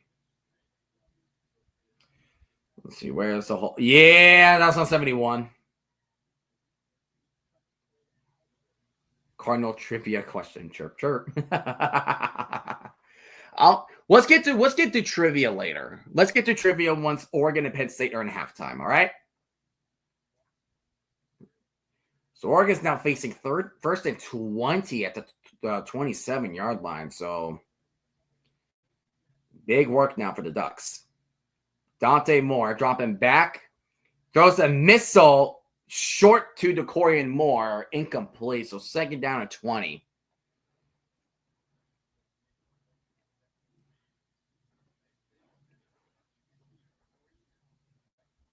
So now 2nd and 20. Oregon's still trying to fight for some life. Oregon's still trying to find some life here.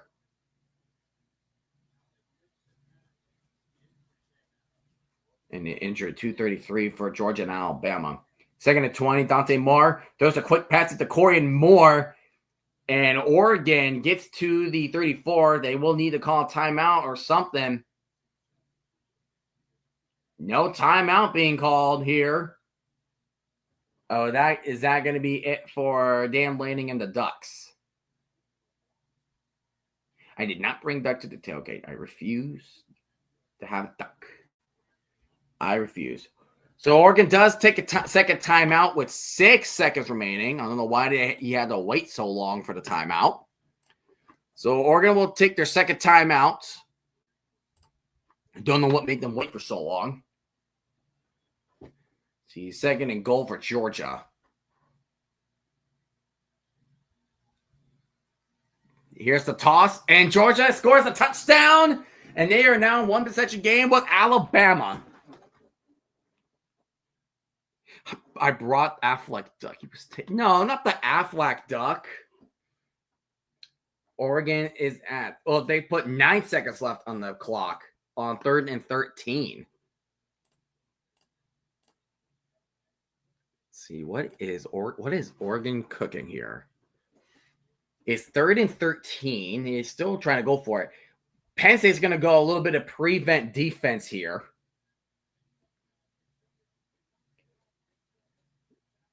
Moore dropping back. He's going to throw a quick one, and he's going to go, and you're going to call a timeout. No, we are going to go, are we going to go to halftime? Are we going to halftime? We are going to halftime. Oregon and Penn State are tied with 3 apiece. So about 9:30, the game will be back. So let's go. So let's go back to the question, right? Let's go back. So name an NFL quarterback who retired in the last 5 years under the age of 28. He retired under 28. Good. My thought initially went for Andrew Luck, but I don't know exactly how old he was. Because he had 24, 23, 22, 21, 20. So it has to be from 2020. Thoughts on the Baker Mayfield trade. Both teams took a loss on that trade. I'm going to say that much. Yeah, that's what I figured. So I know Luck was in the past. That's the thing. I know Luck was in the past 5 years. He wasn't in the past 5 years. He shockingly retired in 2019 before the season started. I know it wasn't Luck. It's not Luck. Let's see. In the past 5 years, under 28.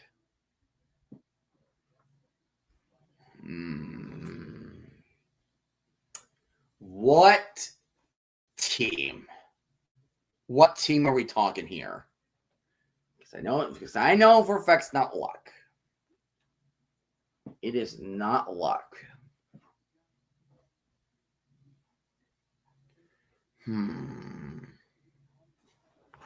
Oh yeah, I forgot to put the extra point in for Georgia. Forgot to put the extra point in for Georgia. That's my bad.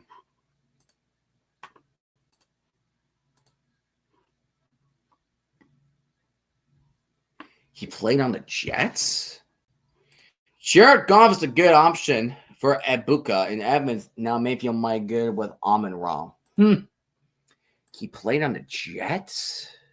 Oh gosh, I gotta go back. So there was Darnold. There was Flacco.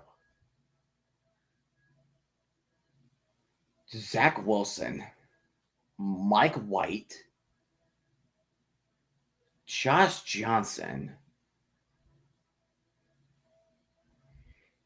23 is the same quarterbacks in 23, but you put in Chris Streveler in and not Josh Johnson. Then Aaron Rodgers tore his Achilles in 23. Yeah, the Streveler was 22.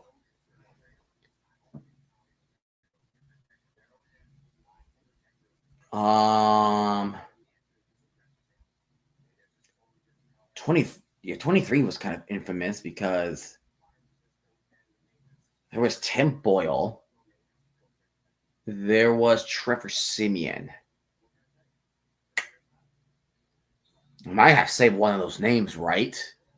I had to say those names, right? I had to say one of those names.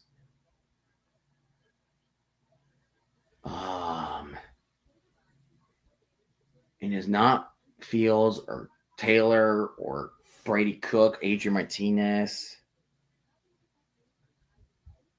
Memphis just got a rushing touchdown. They are up by 8 against Florida Atlantic. Rip.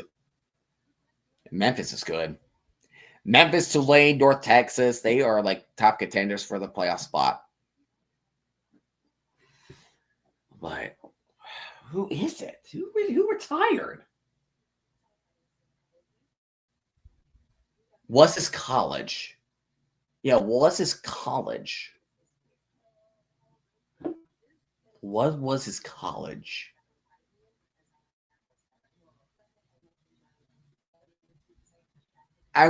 College first.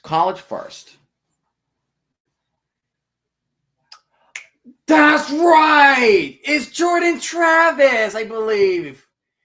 Because he broke his leg against an FCS team when he was at Florida State, and he just could not. He's tried to rehabilitate, but he could not work out. Right. That's right. He was lined up either on the practice squad or he was lined up as a third stringer. Man. That was No, I just forgot. It's like I named all the names except for that one guy. Oh, wow. Damn. Yeah, I know. Hate me. Hate me, hate me, hate me, hate me. Excuse me. Go in and hate me. He was a legend with Florida State. Just an injury took him out, and apparently it was enough for the college football committee. He's like, no, the quarterback, sir, Florida State does not deserve to be in it, and they're going to get blasted by 60 points against Georgia. That was outright redonkulous. Outright redonkulous. Alabama, gosh, I can't believe they used all 3 timeouts in the second quarter. See, did Ryan Williams step out? Got a first down. That ain't a first down, Chief. That ain't a first down, Chief.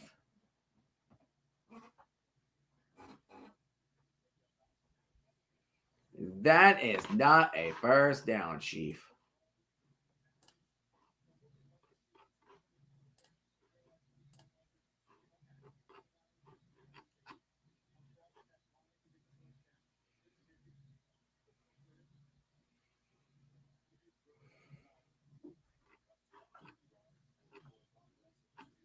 Dun, dun, dun, dun, dun, dun, dun, dun. Yeah, he was a CF. Yes, he was a legend.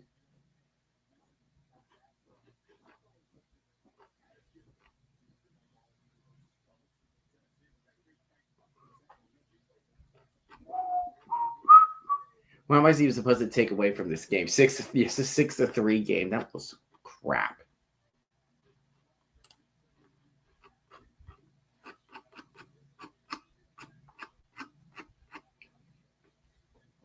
All righty, Alabama. What are you doing? 3rd and 1.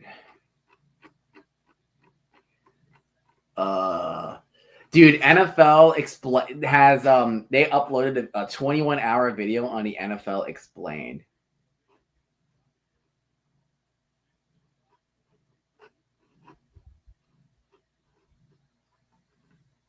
I miss CJ Mosley.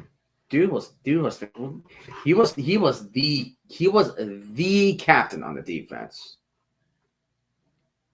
Ooh, a little non-QB pass play. The first down to the Tide.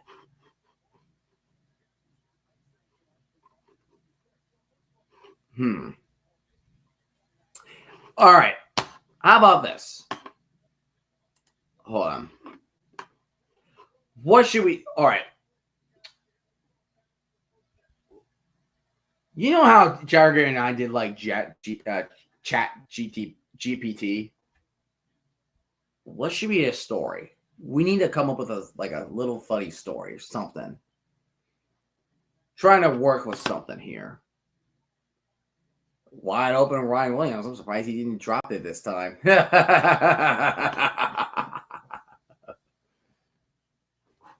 Chaos route.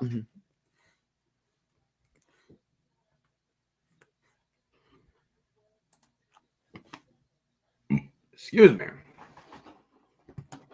What are we going to ask?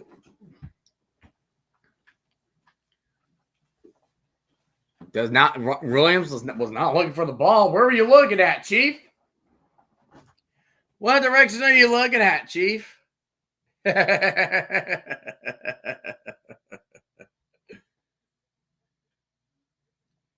Oh my goodness.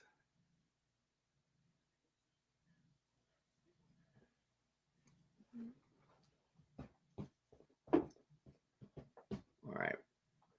2nd and 10. I'm still in shock that Alabama called literally 63 or all 3 timeouts in the first quarter. That blows my mind. Drop it back. Simpson. There's a screen and was still on his feet. Poor tackling from Georgia. He will get out around the 23-yard line. That was poor tackling from the Bulldogs.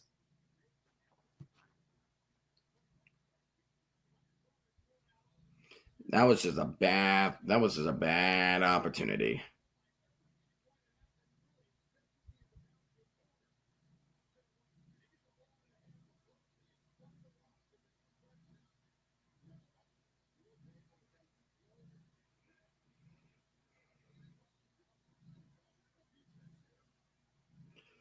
Dum dum dum dum dum dum dum dum.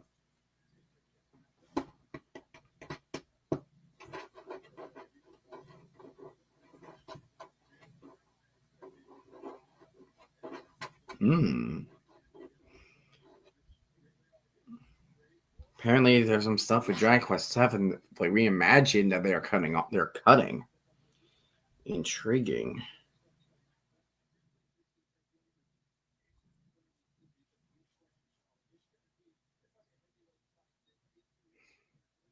Blowing out the Pac-12 so you can lose to Illinois at 9 a.m. Pacific.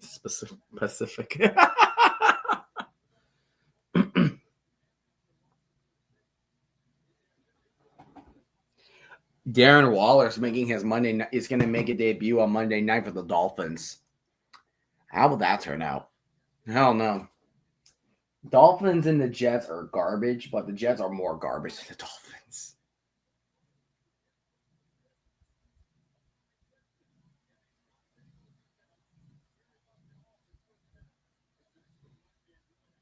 Oh my goodness.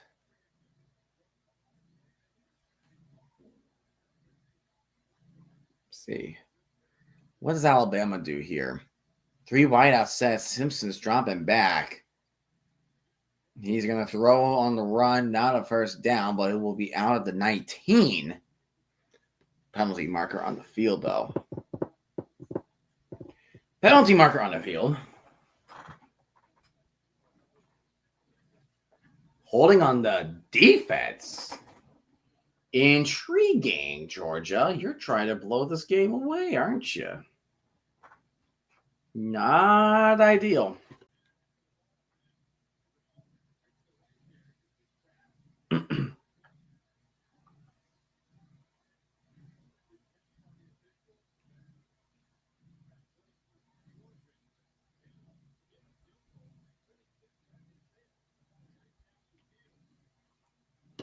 Let's see.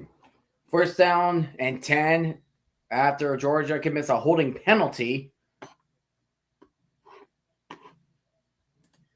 All right. What's their story? Hold on. Dropping. Oh, play dead. Play is dead. Looks like a timeout will be 2 timeouts will be taken from Georgia.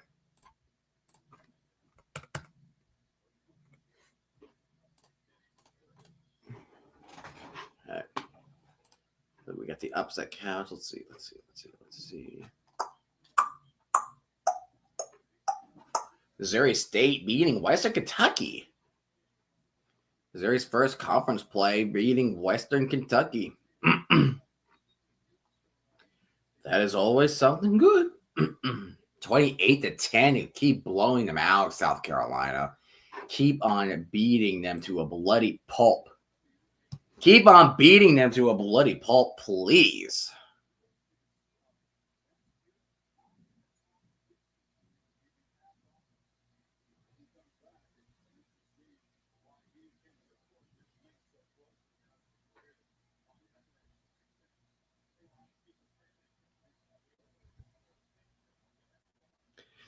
Freaking.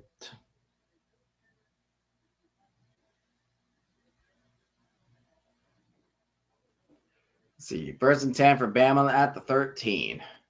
Ty Simpson is in. Oh, they're going for the big man. Oh, they're going for the big man run. Did he get it? No, so close. So close for the first down. Oregon and Penn State will be back in about 20.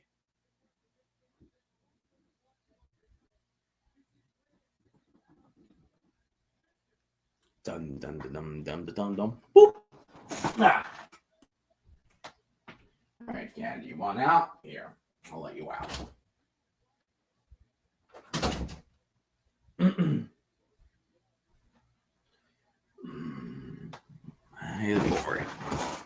All right. Ty Simpson rolls to his right, gets a tutty. Touchdown, Alabama. Touchdown, Alabama.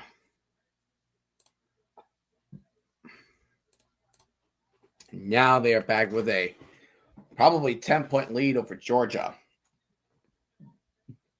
Things are not looking good in Athens. That can't be good. does not look good. It does not look good. Extra point for Alabama. And it is good. And there's a flag on the play. There is a flag on the play. We're gonna wait to see what the flag is. Then we'll update the score. Let's see. Number 5, Georgia losing. Upset alert, right? That's an upset watch right there.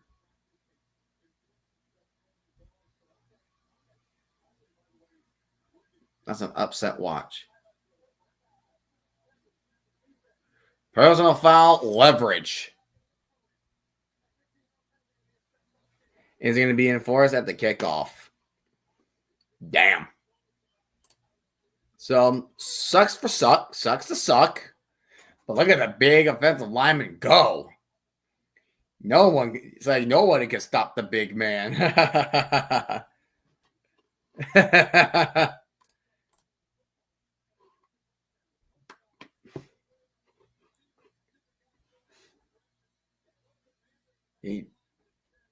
He's just going to run that in for the end zone. Yeah. Louisiana Tech will get a touchdown to open up the game against UTEP. And Liberty and Old Dominion defeats Liberty 21-7. Well played, Old Dominion. Old Dominion beating Liberty. Intriguing. So right now, like teams like Virginia, man, North Carolina State takes the lead over Virginia Tech 14-3 now. But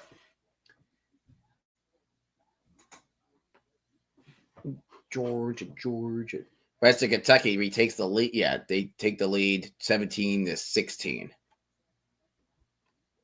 They were in the lead before.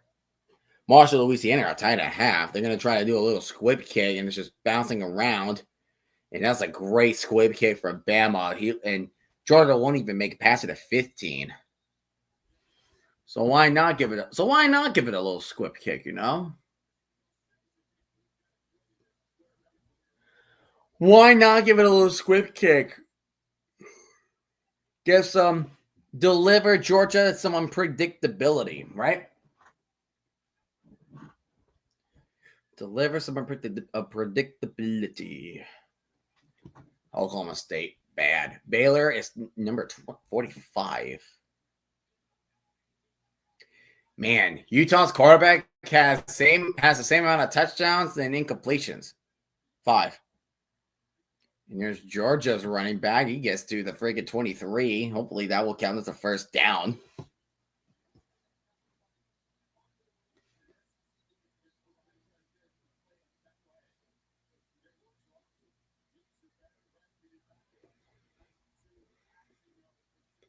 So you drop it back, stock them, and anywhere. That's going to be halftime.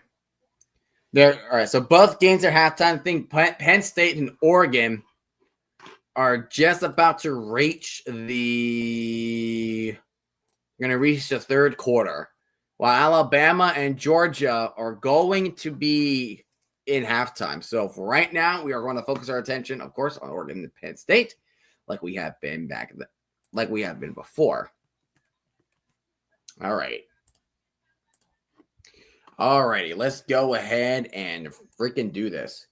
Oregon has 189 total yards, but Penn State only has like 67, I believe. Yeesh. Man. Dante Moore, 15 for 22 and for 112. But Aller, 6 for 12 for 45 yards, which is the second fewest passing yards as a starter. So still a lot of work regardless, a lot of work to be done for both teams. Alrighty. All right. Oregon, Penn State, we are back at Happy Valley at the whiteout game. So Drew Aller gets back. So Drew Aller will step back onto the field as they start the second half against Oregon. Both Dan Lanning and James Franklin have been making some crucial adjustments to each other. So who will do it? Who knows? Who's going to pull it off? We'll find out. First down to 10 for Penn State. Allen throws a backwards pass to Allen, and Allen will try to run the gap, which he does, but only gets a gain of 6 on the run. So 2nd and 4 for the Nittany Lions after throwing a screen at Allen. Opening up with 2nd and 4. Allen reading off the plays to his players in the huddle.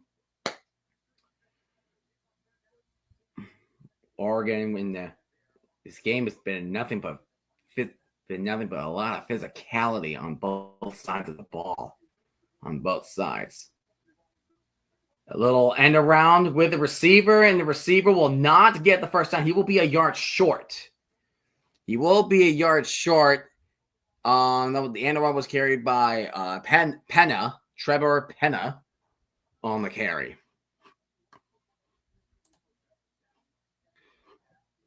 So now Penn State is looking at 3rd and 1.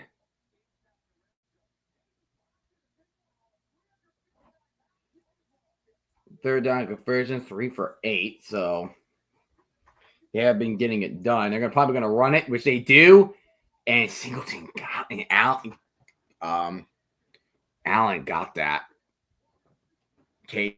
Allen got that. He freaking got that. Those runners just pack some physicality. 1st and 10 at the 35. And looks like there's a penalty marker. Let's see. There's an official review. They're saying that he may not got it. Now they're saying that Penn State they're saying that Kaytron Allen never got the first down. Let's take a look and see.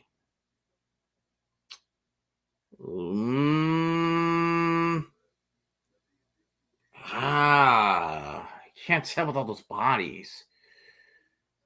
Look at the knees. I think looks like he got that. It looks like he got the first.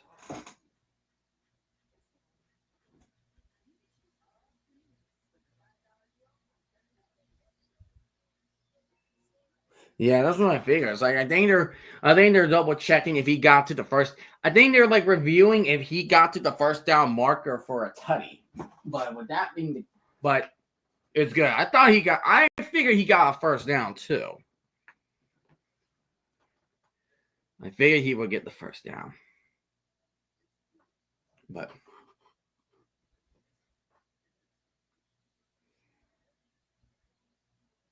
Bear Alexander.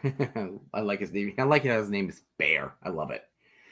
Aller looking, goes to the left, catching traffic to the 49-yard line of Oregon territory. That is a big first down for Penn State. That was Khalil Dinkins with the catch. Khalil Dinkins with the catch. The senior tight end out of Wexford, Pennsylvania. Bryce Bachter, Penn State. Looks like they're figuring out Oregon's scheme on the defense. Shifting the O-line, shifting everybody. Here comes Ross in motion. Fakes the reverse, and Kaytron Allen will get the run, but only for a gain of 3 on the play. So 2nd and 7 at least. 2nd and 7 or 6 for the Nittany Lions.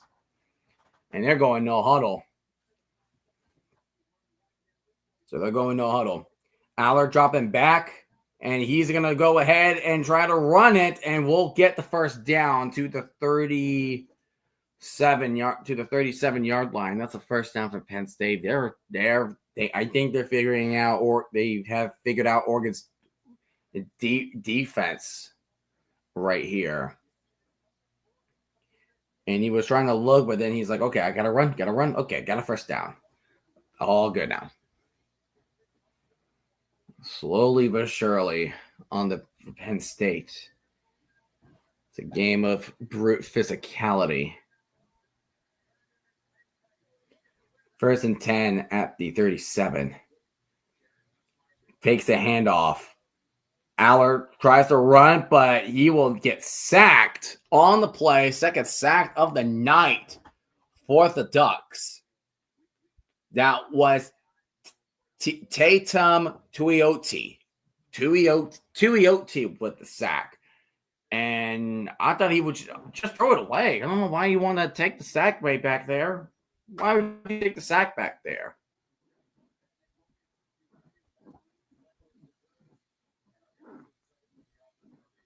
Oh, dude, that's a definite. Pitch off to Singleton. Missed a chase down tackle, but there's a tackle right there. And there's a fumble on the play. Bryce Bunker saying he claims it, but they're going to say Penn State has the ball. Hold on. We could have a fumble on the play. Let's take a look. Nah, he hit the ground first before the ball popped out. He hit the ground first. Elbow hit first. Clear. It's black and white. Clear as crystal. 3rd down and 9 for Penn State. So that was almost a fumble, but not quite. 3rd and 9 for Penn State.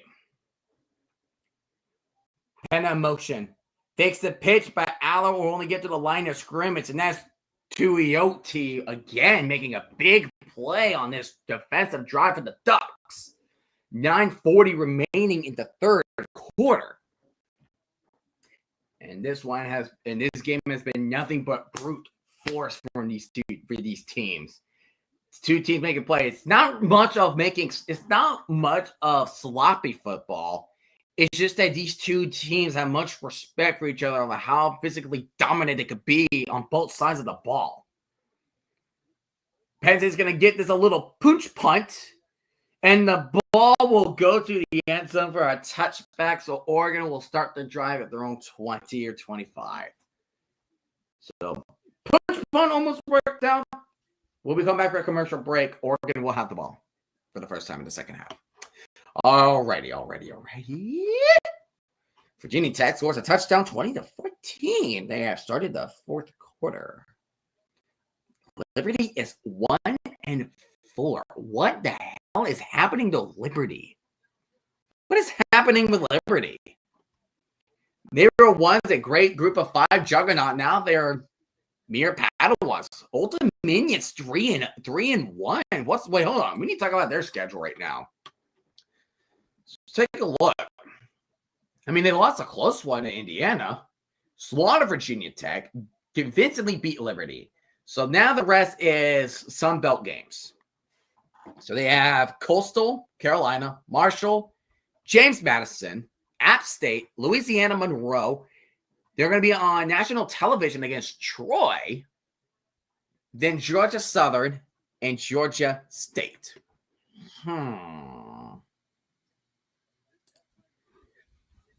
I mean, the only obstacles I can think of is James Madison.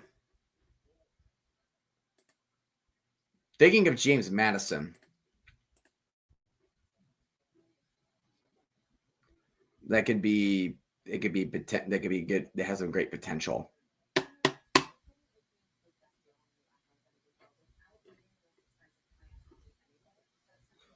Bum bum ba-dum bum ba-da-dum bum.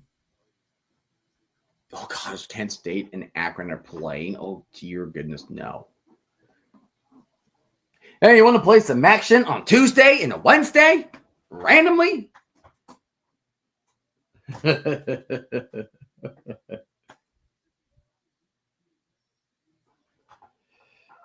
All right. So we got Oregon coming up. So both teams are in commercial break. Yeah, so Oregon will start into 20. Iowa State is still taking care of business against Arizona, 36-14. Florida Atlantic short Memphis' lead. Now they're only down by 5, so they're still in contention with Memphis. So as of right now, the only game that's an upset watch is Georgia on Alabama, and that's mainly it. How the other guys. Kennesaw State beats Middle Tennessee. There you go, Kennesaw State. Get that win. Got that win over Middle Tennessee. There you go. Kennesaw State has some really nice uniforms. They really do have some good uniforms. New Mexico could be potential for the Mountain West Conference, so keep an eye on that team. Navy's undefeated, so as of right now, the group of 5 players got to keep an eye on Navy, keep an eye on Old Dominion, James Madison, Tulane. I'll keep an eye on Memphis and North Texas. You got to keep a close eye on those teams that can make some potentially big noises in the for the season coming up in the college football playoffs. So when we near the end of the season, we will need to keep a closer eye out. We got to keep a closer eye on those rankings. And Oregon just got called for a false start first play. Great job. Second down now. So we missed the first game. That was Kenyon Sadiq getting called for a false start. I can't believe that little flinch can just cause. I can't believe a tiny flinch like that could be enough for a false start. That's enough for a false start.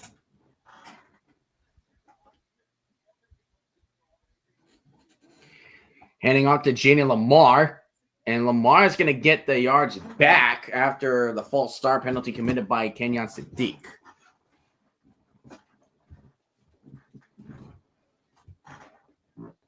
Right.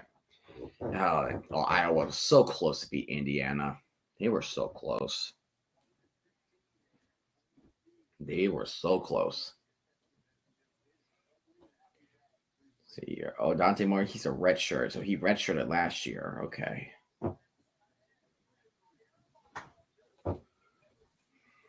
Okay. 3rd and 3. Dante Moore dropping back.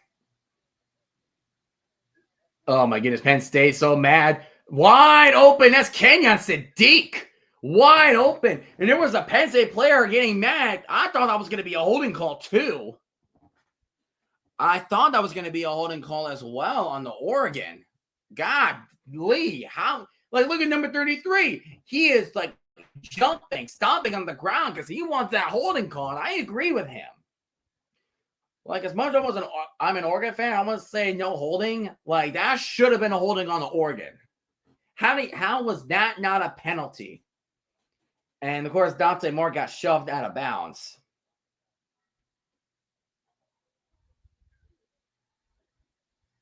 And the same guy that was upset is now the injured player out on the field. Okay. Are they going to go to commercial break? Okay, so I'm going to use the restroom, and I'll be right back.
All right, I'm back. Sorry, RFK. I had to use the restroom. 33 got held again. Looks like he got held again. Dude, 33 on Penn State. I feel bad for him. Second down after the big run by Hill. Oregon setting up first down and second and 4. Play clock went down. Here's the pitch. Off to Jordan Davis with a 3-yard gain. With a 2-yard gain. Third down, Oregon. Ooh, excuse me.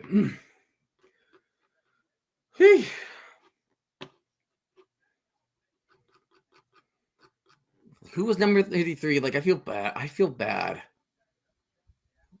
Like, that should have been at least a couple holding calls on him. But here we go. Yeah, I am indeed alive. 3rd and 3 for the Ducks. Dante Moore throws a nice throw to Kenyon Sadiq. I believe that was the player who caught that. Yes. Kenyon Sadiq has been a freaking weapon for the Ducks, especially at the tight end position. Like, he has a shape of a wide receiver, but he can play tight end. Like, they're doing a good job disguising Sadiq. Now, Oregon is that for the first time, we have a goal to go opportunity for either team. So Oregon's first and goal at the 9, I believe. Yes, from the 9. Dante Moore handing off to Noah Whittington. Whittington's going to try to go up the middle. Oh, and no! Whittington fumbled! Are you freaking serious? He freaking fumbled? Are you serious? He freaking fumbled.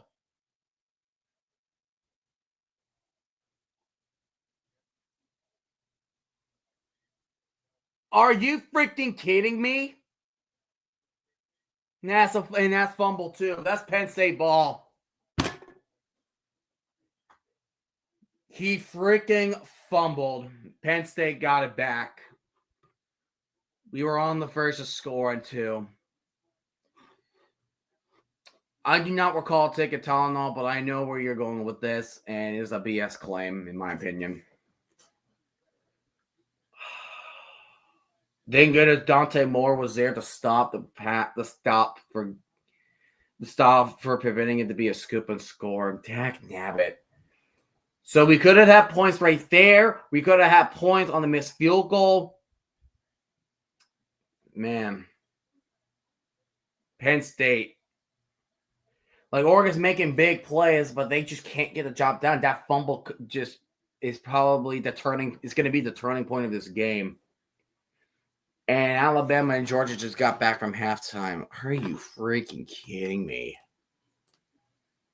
You have to be kidding me.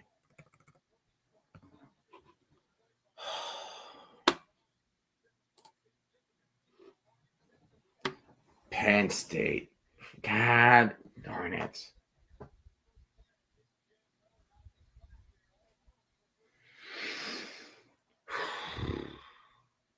Where was the fumble? Like where did he land it at? I wonder.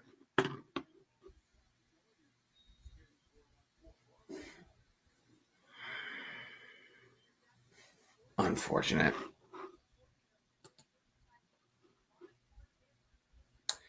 It is, even though there have been studying that just tell otherwise. It's a stupid claim. I do not care what other people think. Wow, can't believe it. Oregon Noah Whittington fumble. I think that fumble. I'm going to keep on saying this. That fumble is going to be the turning point of the game. It's going to be the turning point of the game. Wow. Oregon's doing a lot of offense, but they cannot get those points. That's the issue with this team right now. Eating Big Macs every day, changing your skin orange.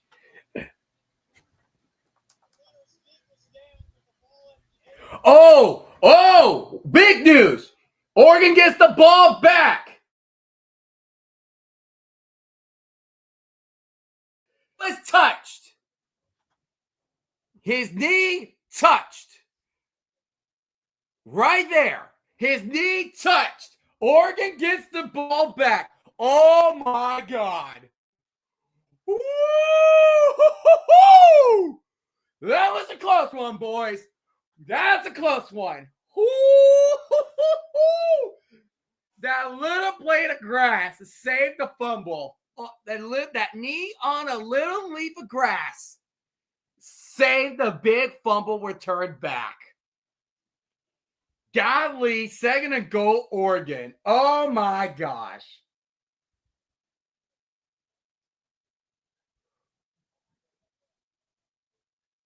Dante Moore doesn't get the Hill. Hill went to the end zone. That is touchdown. It's touchdown, Oregon. De'Aaron Hill Jr. will get the run and a touchdown. We'll get the catch and run for the touchdown, Oregon. Oh my goodness. If you're a Penn State fan, how are you feeling right now? I would be livid if I was Penn State right now. Because a lot of things went wrong. Could have been a fumble. Could have been a holding on one of the plays that was crucial on that drive alone. Could have been either one of them.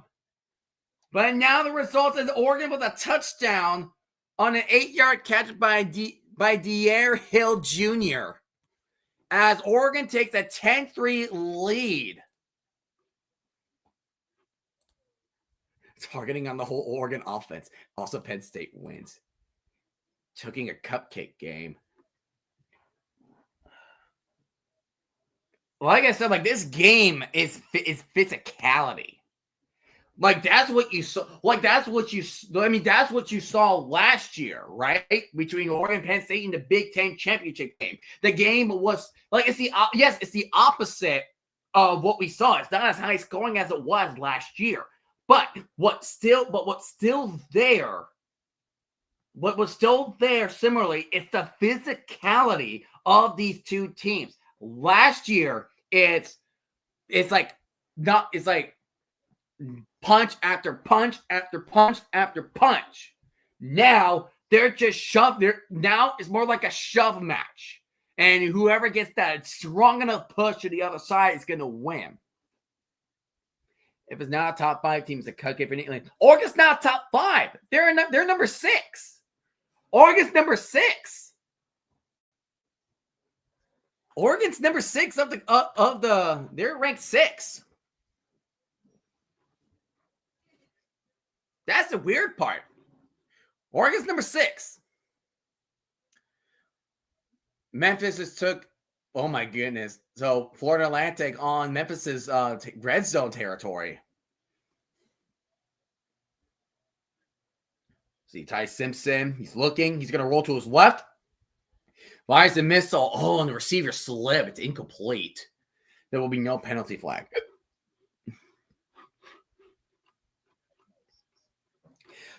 Here's the thing. Saying that, it's like Kirby Smart. That is everybody, but that is not Alabama, because he only won one time against Alabama. That was in the national championship. Florida Atlantic just scored a touchdown over Memphis.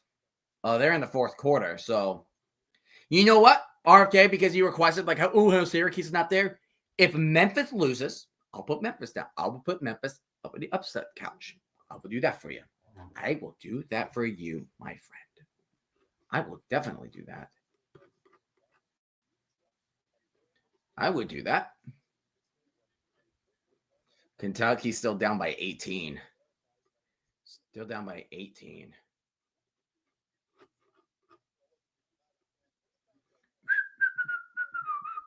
All right, 3:16 remaining in the third.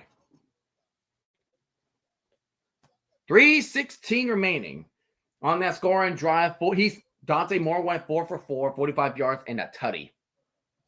So now, how does Penn State capitalize it? How do they capitalize this? Let's see.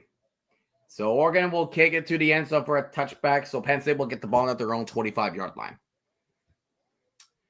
So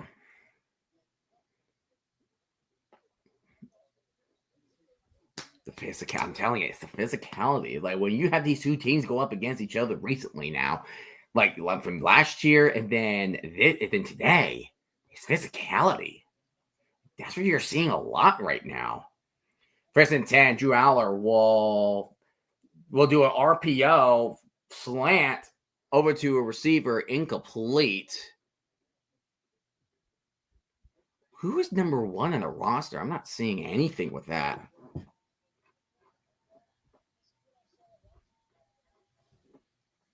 I don't know who's number 1 on the offense.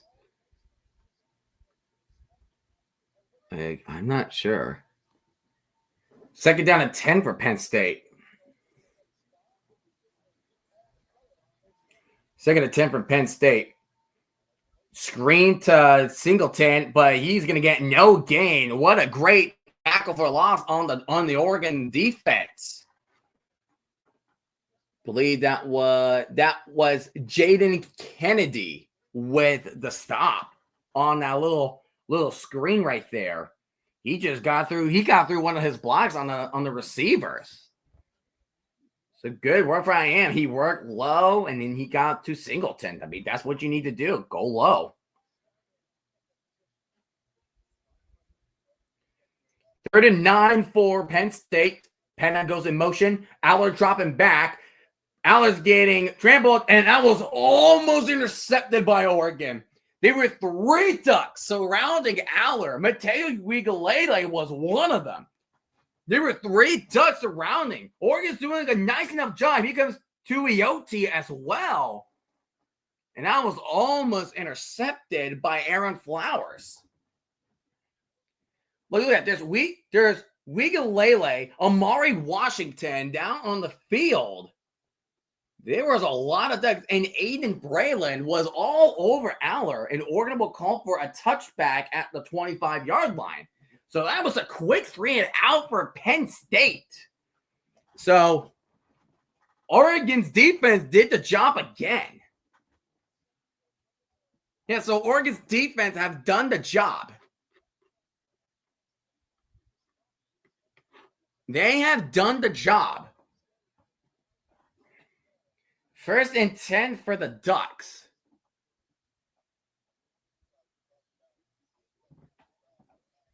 So now Dante Moore and the Ducks are back on the offense. In a flash like that wasn't even a minute. Think about that. That wasn't even a minute right there. First and 10 at the 25. Dante Moore he gives the handoff to Deere Hill Jr., who got the touchdown. He gets an 11-yard run. He has been doing really well tonight. He has been part of a good offense so far on the Ducks. Oh, and Georgia's got a big run, too. They're at Alabama's 25. Here's another handoff again to Hill, and he's almost got another first down. So 2 rushes that drive for 20 yards for Deere Hill Jr. Second down and 1. They're going to hand this off to him, and he gets another first down. So right now the drive has been him. It's been Deere Hill Jr. this drive, and he's a freshman. This kid's a freshman. And that's the thing I kind of liked about the Oregon team. It's like they have a good running back rotation because you see Jaden, not Mekhi Hughes, unfortunately, which I was excited about coming into the season, but he's not getting a lot of play time. Dante Moore takes a snap, hands it off, pump fakes, hands it off to Kenyon Sadiq, but he will only get a gain of 2 at the 50. So right now it is second and 8 for the Ducks. But yeah, but we're seeing Jalen Lamar. We're seeing Jordan Davidson at the fullback position. We're seeing Deere Hill Jr. with the carry. So, like, we're seeing a lot of running backs making important plays in their very own ways. And that is something I like to see from Oregon. That makes them such a good team. 2nd and 8 for the Ducks at midfield. Dante Moore dropping back. He's going to run up, will run. He will slide with a gain of 4, I believe, since he started to slide at the 46-yard line. So Oregon is going to face 3rd and 4 from Penn State's 46-yard line. And the clock will run down to the end of the 3rd quarter. So Dan Lanning and the Ducks will have to figure out what can they do to get to extend their drive once the 4th quarter begins. So we will decide on that fate later. But right now, Oregon 10, Penn State 3. And they will go to commercial break. So right now, let's focus on Georgia and Alabama.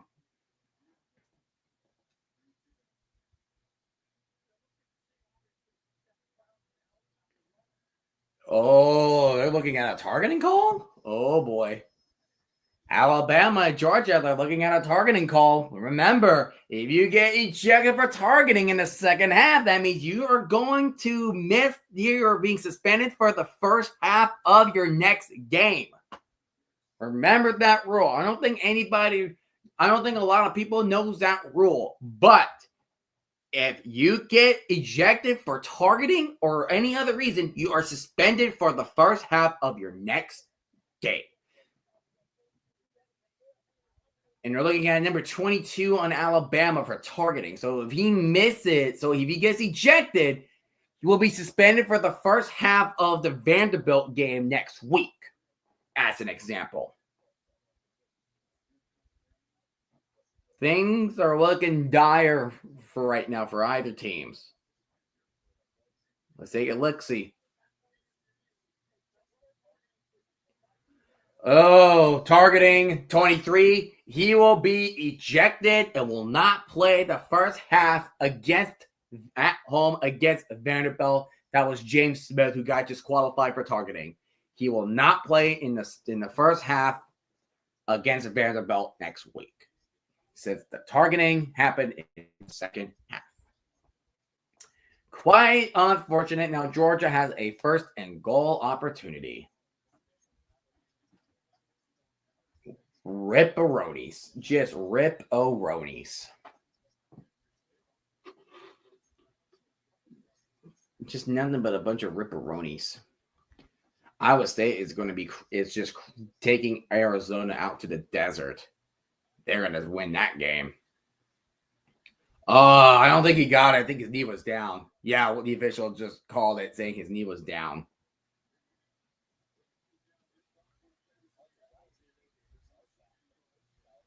Yeah, I did not make it. Go in the huddle. Oh, play call dead. Play call dead.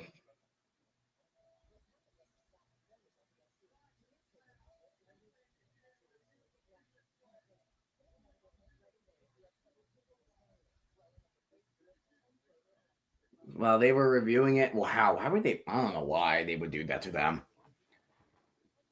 It's obvious. It looks like he looked. We even know he was short. See, he was short. It looked like he's short, but really, yeah, he did not. There's a gap between the guy's arm, like his arm and the goal in the pylon. So I don't think that's it. I don't think that's a touchdown, Chief. Alrighty. Yeah, stick it down. Yeah, that's what we figured too. But Oregon facing 3rd and 4. We have started the 4th quarter. So now it's dire situation. It is now times where any play can be important. 3rd and 4 for Oregon.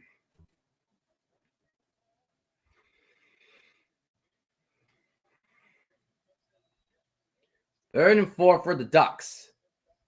Empty backfield now. Dante Moore looking. He's going to run to the right, throws on the run. What a contested catch by Decorian Moore. First down, Oregon. And at the same time, touchdown, Georgia, as they are now in the one-possession contest with Alabama with a run by Josh McCray. A lot of stuff happening at the same time. From the little rush up to the middle by Jaden Lamar gets to around the 14, 2nd and 7 for the Ducks as they are in the red zone. But what a freaking contested catch by Decorian Moore. That is an impressive catch. And the play is good, and Georgia's now down by only 3. Only by 3. 2nd and 7 for the Ducks. Here's a snap to D.R. Hill Jr., but he will get twisted around from Penn State. He will get twisted around. I think that was a defensive back off the blitz. That was Zion Tracy with the tackle onto Hill. Yeah, just go with the leg. Like that's awkward. Just like twisting him around the leg. But at the same time, it works. If it works, it works.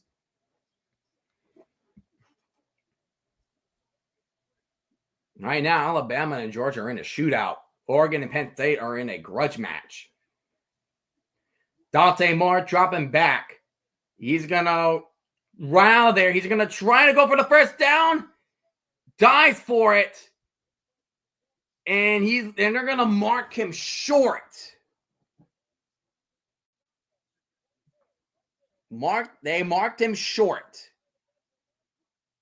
Let's see.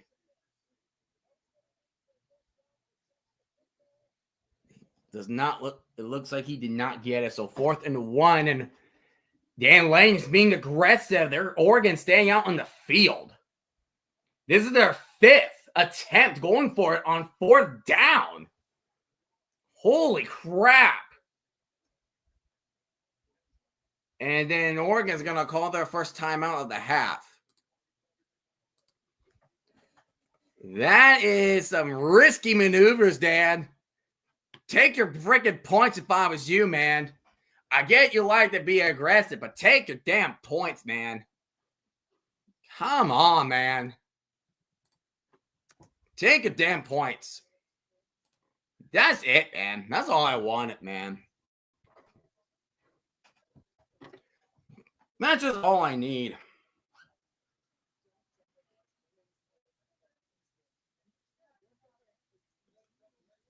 Ugh.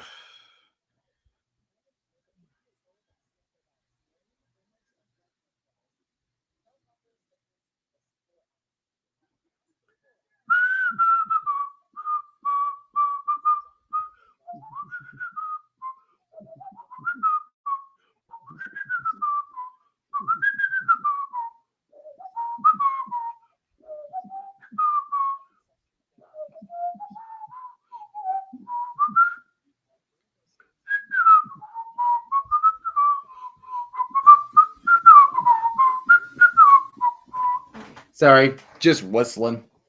I think I'm just giving my voice a little bit of a break, especially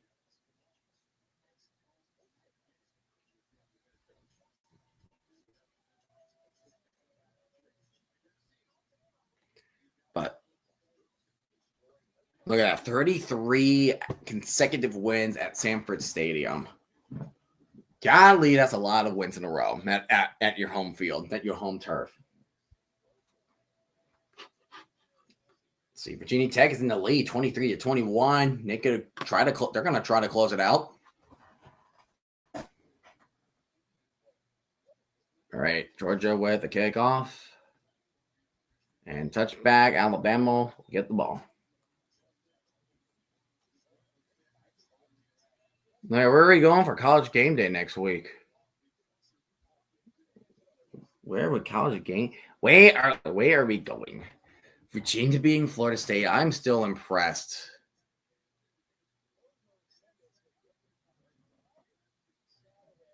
That was unbelievable. Then TCU lost.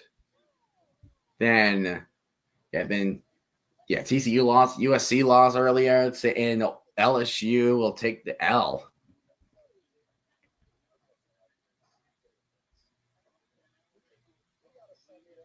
Play act.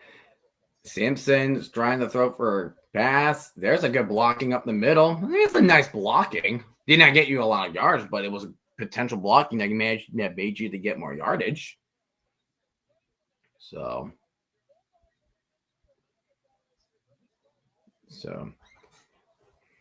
all right. Oregon's offense is still out there. What the freak? Dan Lanning is out of his gosh darn mind. He is out of his freaking mind. He's out of his mind. He's literally out of his mind. He's going for it on 4th and 1. They took the snap.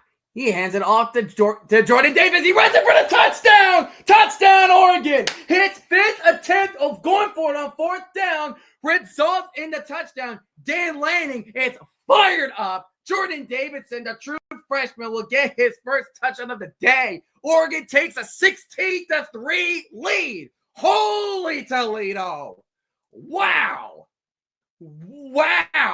Aggressive. I was telling you about how Dan Lanning was aggressive, but he went for it on 4th down 5 times. 5 times.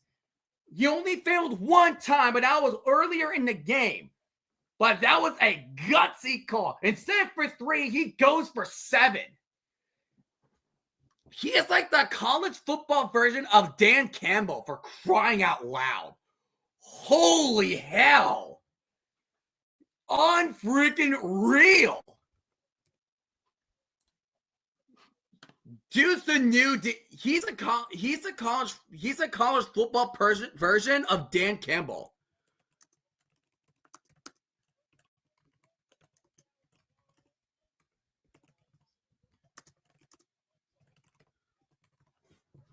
Holy crap. And now Oregon's up by 14 over Penn State.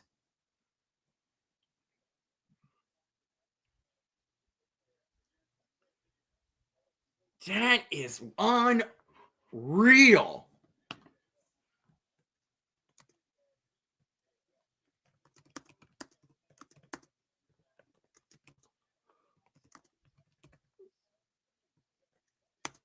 That is crazy.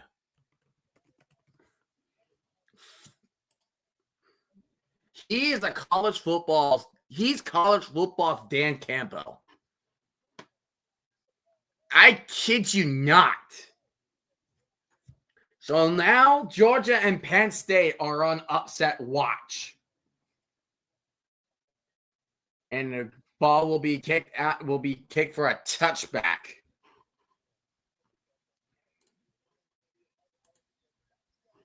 Wow.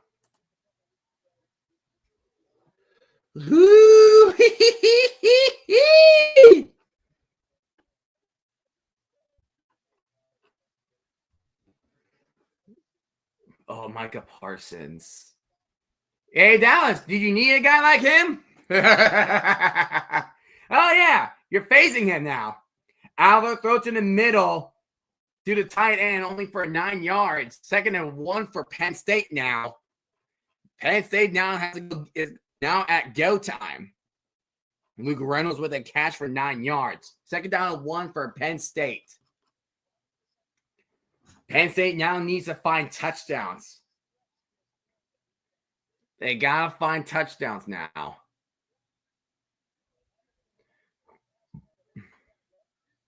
Second and 1, Drew Aller. Like a pistol formation.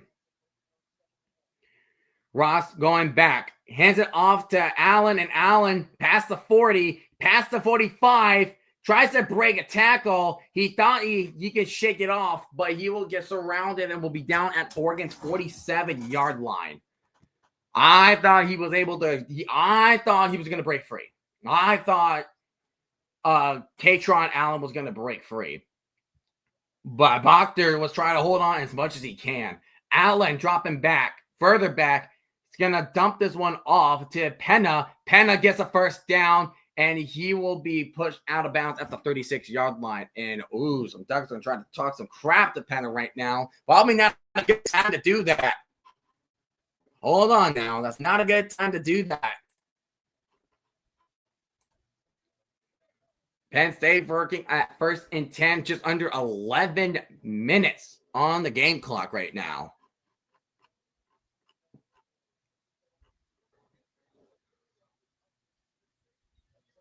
You missed that catch, Georgia? How did you miss that? That was a pick right there, if I ever seen one. Play action. Aller. He's going to go deep for the end zone. He finds open man. That is touchdown to Devontae Ross. Penn State gets a touchdown, and now we are back at a 1-possession lead. Penn State is not going down. 35 yards to Devontae Ross. What a throw. What a catch. That was a great throw by Aller. That's why Penn State's good. This is why Penn State's good. Man. He just dotted up. He dotted him up. Penn State lining for the extra point. It's not there. Kick is up, and it is good. So it is 17-10 Penn State. 17-10 Oregon. My bad. That was a rainbow pass from Aller. That was indeed a rainbow pass.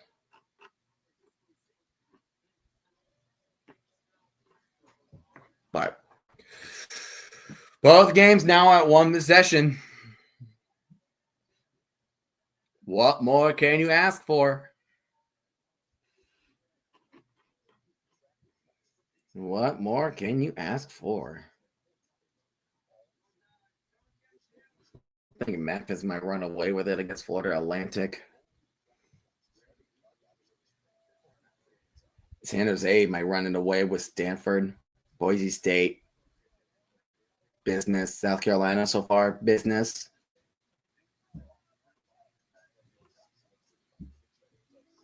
Southern Miss wins against Jacksonville State. Dun, dun, dun, dun, dun, dun, dun, dun, dun, dun, dun, dun, dun.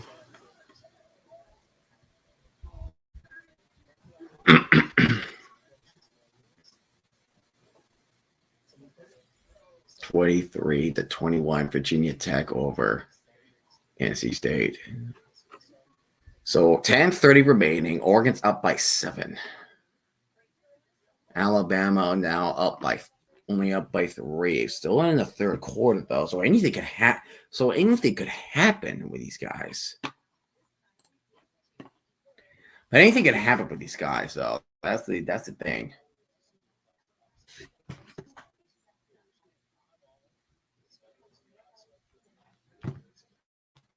Let's see.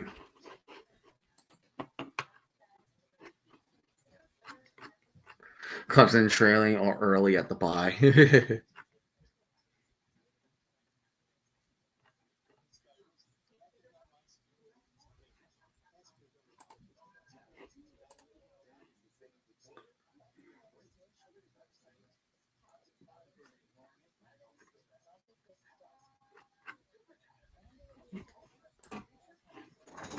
All right.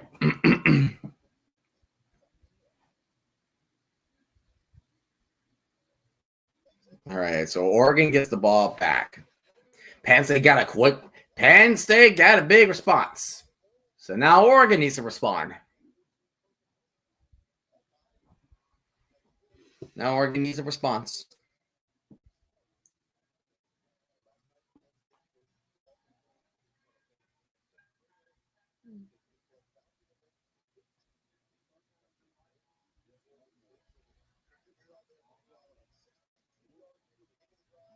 Those guys.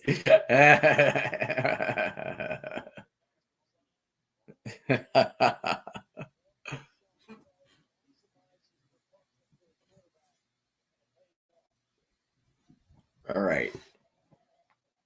There goes the kickoff. Will be a touchback at the 25-yard line for the Ducks. Oh, REM, Musical Wall of Fame.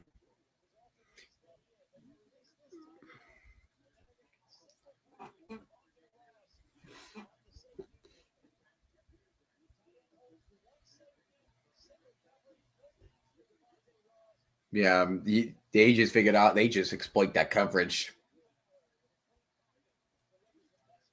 Yeah, Aller exploited that drive. So Oregon back on offense. First down and 10. Dante Moore with two tailbacks right between them. Moore rolling to his right, and he's going to try to make a run for it. And, ooh, one of the members has got a little hurt right there. Looks like he's all right.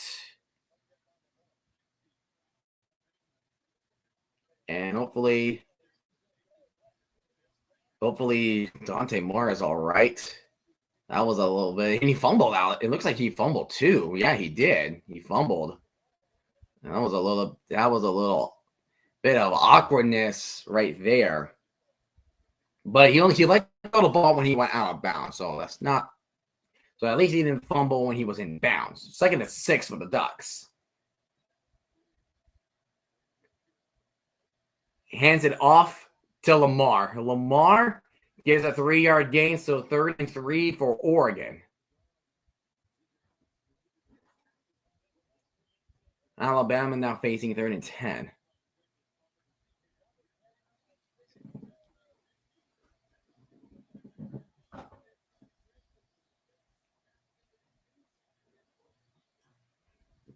Let's see, 3rd down and 3.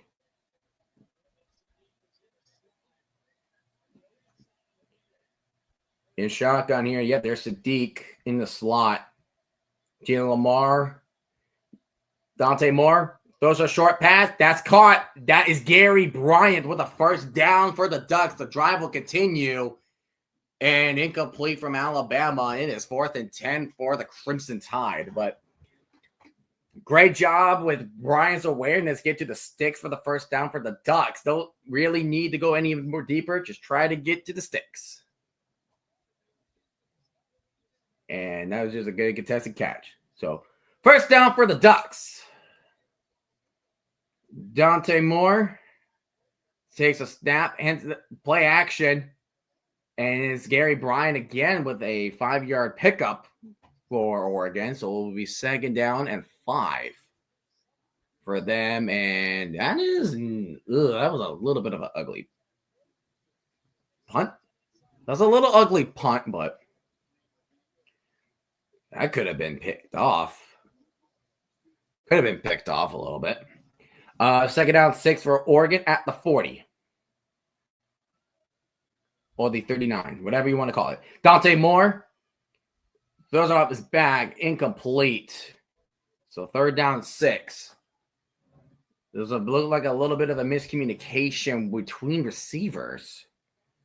And Penn State's going to get loud. 8 minutes exactly on the clock. But there's a flag on the play. Let's see. What's the flag?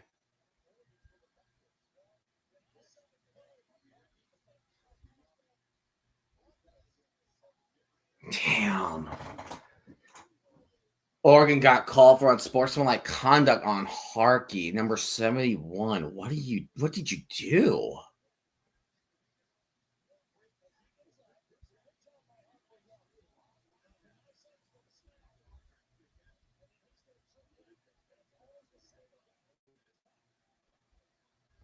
Wow.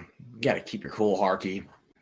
So now Oregon is at 3rd and 21 because of that penalty. That's going to cost them. Can't do that. Oregon can't do that. You cannot do that. Throws a screen.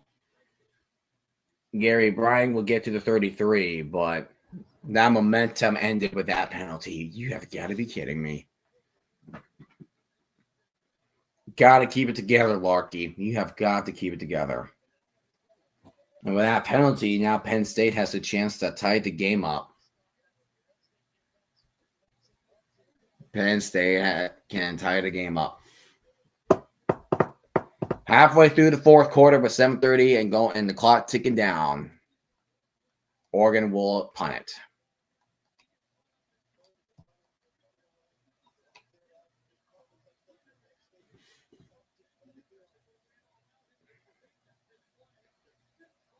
Here comes the punt. Oh, that's a bad one. Oh my God, that was a not good punt. Oh my goodness. That was a crappy punt. That was a crappy punt. Well, he gets to the Penn State 32. I thought that was going to be out way later, but damn.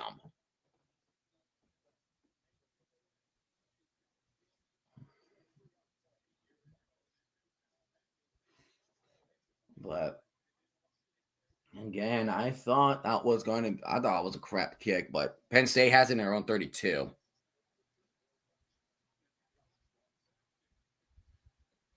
Man. It looks like Alabama and Georgia are going to the fourth quarter with 24-21. Alabama's still leading, but anything is possible, right? Anything is possible these days. And Virginia Tech wins their first conference play against North Carolina State, 23-21. Looks like firing Brett Pry did the trick. Firing Brett Pry did the freaking trick. Excuse me.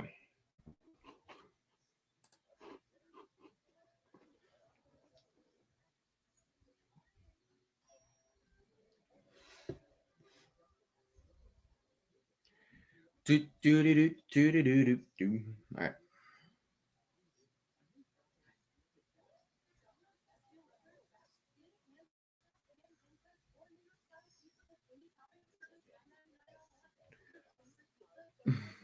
Well, now, both showing food commercials.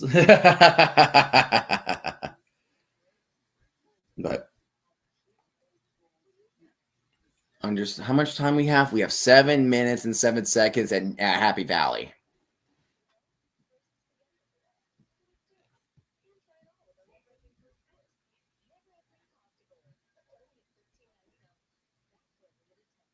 I might end the stream because I'm gonna give my voice a break once Oregon Penn State's done. I only have Alabama, Georgia up, so it's like another game that we got to keep track of, like keep an eye on that game, not just calling it. But man.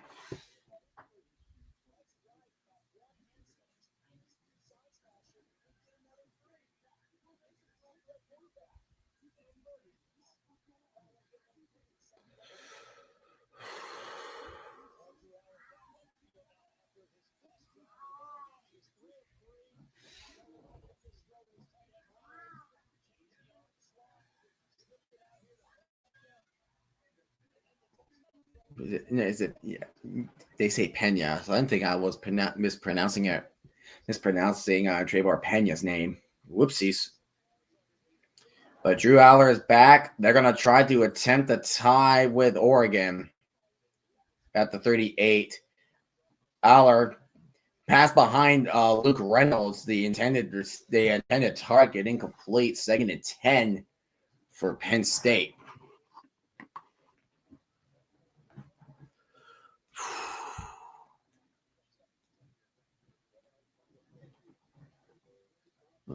Jacks. What? Jack in the Box?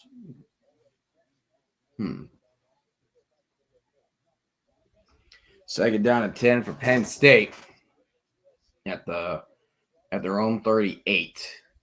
Pena motions. Hands it off to Singleton. Singleton gets about 1 yard. So now Penn State's facing a 3rd and long situation.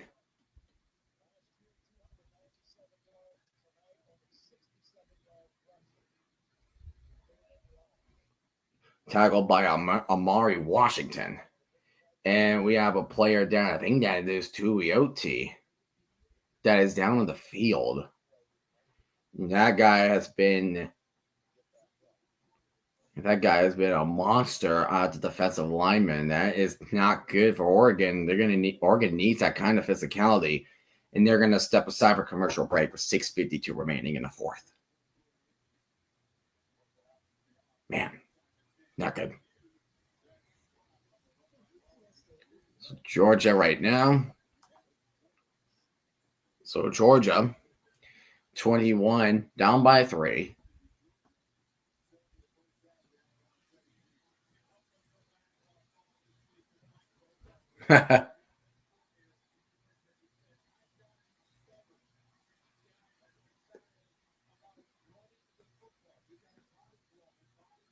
Kirby Smart.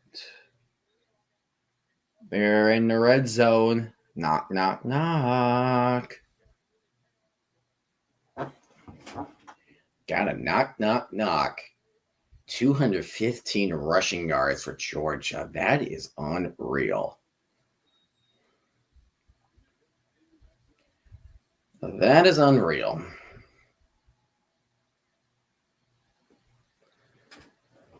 First and 10 at the 17 for Georgia. They're gonna run the ball. McCrary keeps going. He'll get to the freaking 10-yard line with a gain of 7. Colorado opens with a touchdown against BYU, number 25 team. Yeah, Memphis is going to win, so they will be 5-0 in conference play. Drew Howard runs from behind. He gets the first down, and he's getting a lot more yardage on the 3rd and 9. Damn. That was a big run, too. That is a big run. Oh, and their tempo. They're going tempo. They're trying to catch the Ducks off guard. They know tempo is deadly. And that's a batted pass. No freaking way.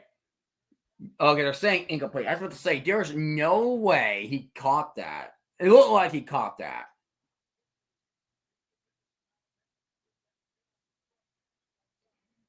No, he did not catch that. No, his knee touched out of bounds before he was able to maintain control. So that's incomplete. That's incomplete. So Mari Washington. Drew Aller. 2nd and 10. Hold on, Manny. From Oregon's 41. Pump fakes. Uiagalelei tries to chase it down. Missed a tackle. But gets tackled about 2 yards before the first down marker. 3rd and short now for Penn State. 3rd and short for Penn State. I got to go back. They're 2 yards away. Who knows what kind of schematics Penn State is going to work with the Ducks.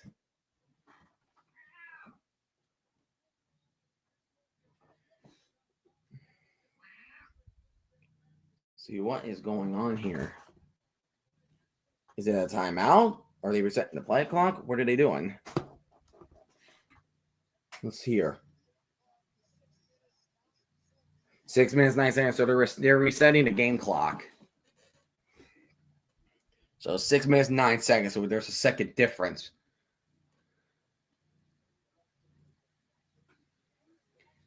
And Alabama got a turnover. Damn. So 3rd down and 2.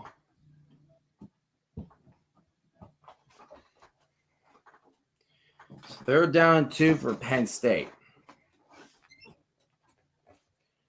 Ooh, this is a big conversion right here. This is a big conversion. 6 minutes now.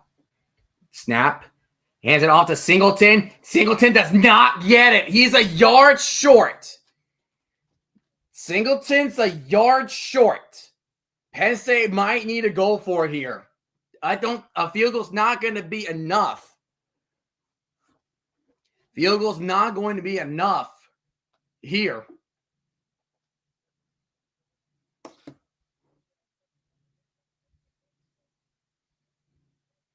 Yeah, Drew Aller's still on the field. So Penn State's going to go for it here. Under center, we might expect a run. The run is there. Singleton. I can't tell if he got there. One of the officials are marking him. I think he may have just got it.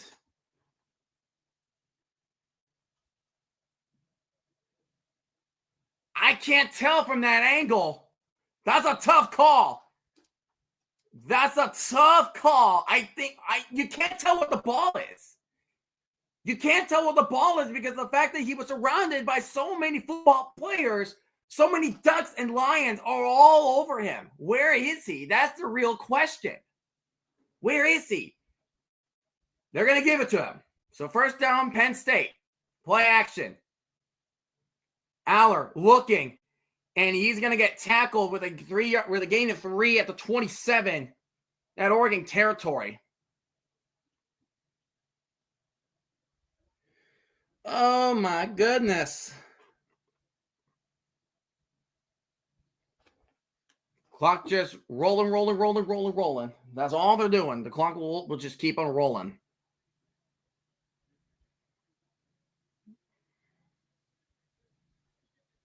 They're going to do a wildcat formation. Aller's out here on wideout.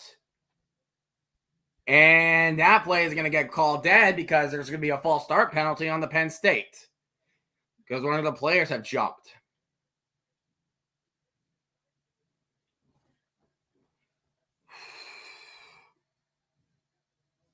False start on the offense.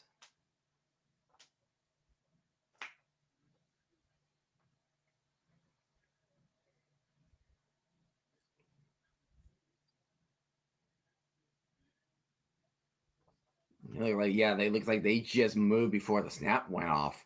2nd and 12 now for Penn State. Under 4 minutes now. Ross motions. Hands it off to Allen, and Allen will get right back to the line, to the original line again on 2nd down. So Penn State is looking at a 3rd and medium distance for the Nittany Lions. This is obviously 4th down territory for Penn State. They need this touchdown. A field goal is not going to cut it for Oregon. It's not going to cut it for Penn State, I mean.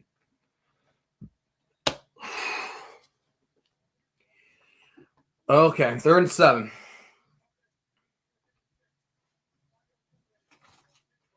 They're in 7. Singleton motion. Here comes Singleton, and he's not going to get it. He's 2 yards short. Penn State's going to go for it. 3 minutes left. Clock is ticking. Penn State has all 3 timeouts. Oh, my goodness. My heart can't take it, everybody. It cannot take it. 4th and 1 for Penn State. Giroud's trying to get the clock in, but looks like Penn State has called a timeout to try to figure out how can they work this out against the Oregon Duck defense. Oh my goodness. This can't be as close as it was back at the Big Ten championship game last year. Yes, it may not be as explosive as it was last year, but the physicality between the two teams is still there. You got to give these teams credit. Oregon, 371 total yards, but Penn State only has 230. Oh, my goodness. Just a lot of these plays coming up. So timeout taken. And Aller's back onto the field. So 4th and 1. Timeout made. So technically 3 timeouts for Penn State because of that 2-minute timeout. But what does Penn State do? They have physical runners. Singleton, who is now in the backfield. Keep an eye on him. He can run through the middle. Here we go. Aller brings Pena over to snap. Keys it to himself, and he just got the 1st down. just past the 20. They're going to be stopped at the 19. 2:30 remaining. Oh, my gosh.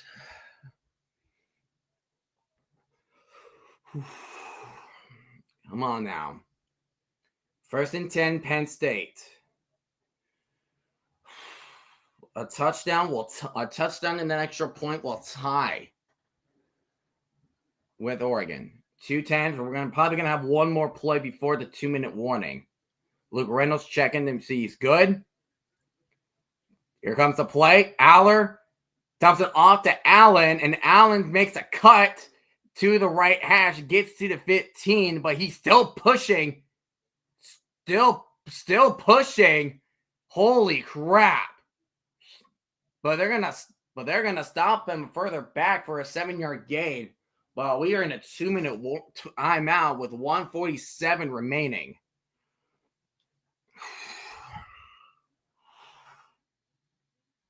Regardless, it's a good game. Regardless, it's a good game. As an Oregon fan, it's like I'm thinking this. It's a tough game. As long as Oregon doesn't get blown out, which is definitely not the case anymore, they're not going to drop as far as the rankings. But a win is important here because the race for the Big Ten championship is crucial. There's a lot of teams that are fighting for it. Oregon, Penn State, Ohio State, heck, Michigan, Illinois, Indiana. They're all fighting for those spots. And then once we get to the end of the season, right? And then you have all of those games that are wrapping up together. Which tiebreaker is going to come up? The tiebreaker between Oregon and Penn State, for example, that's going to be huge. That is going to be huge. So, regardless, somebody's got to win. Somebody's got to take advantage of what's going to be happening. In this game, it's not explosive. Like I said, it's not as explosive, but it shows the toughness that those teams, especially on the defensive side of the ball.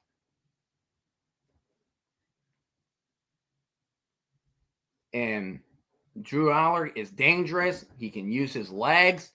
And 2 deadly running backs of Allen and Singleton.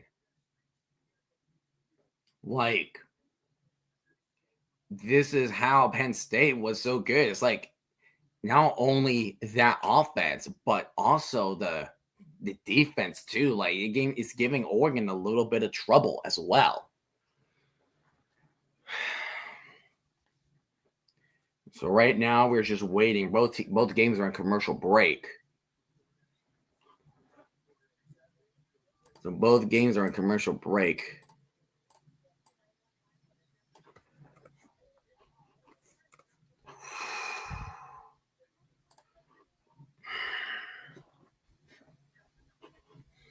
Second and 3. So now every first down will stop the clock. 1:47. Penn State has 2 timeouts. 2nd and 3 for the Nittany Lions.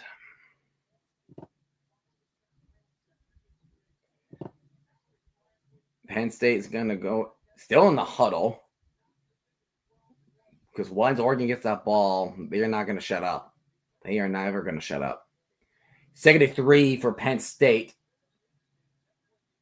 A shift of the offensive change. Now Luke Reynolds is on the left side. He goes in motion. And they're going to hand this one off to Allen, I believe. And Allen, I believe, is going to be just shy of the first down marker. 3rd and 1, I believe. They're going to mark him short of the sticks. 3rd down and 1. So, feel like Penn State's going to take their time getting a touchdown if they can get it, so that Oregon doesn't have a chance to try to get a last-second score out of the way. So we're working 3rd and inches. Aller. Still audibling. Aller's going to hand this one off. And that's a first down to the 8. So now you're working at 1st and goal opportunity. Clock stops at 58. Oh my goodness, this is so freaking close. Woo! This is such a close game, dude. Oh, that's such a close game. This is a 6.5 minute drive Penn State's working with. Clock is at 40 seconds now. First and goal for Penn State. They're at the 8. We're at the 7. Fakes a handoff. They're going to hand it off to Ross, and Ross runs to the end zone. That is touchdown, Penn State. 30 seconds remaining. Oh, boy. You know what would make this a lot better for Oregon if Savington made that 47-yard field goal earlier. Would have been 20-17 at least. Oh man. Oregon is just needs a field goal to win.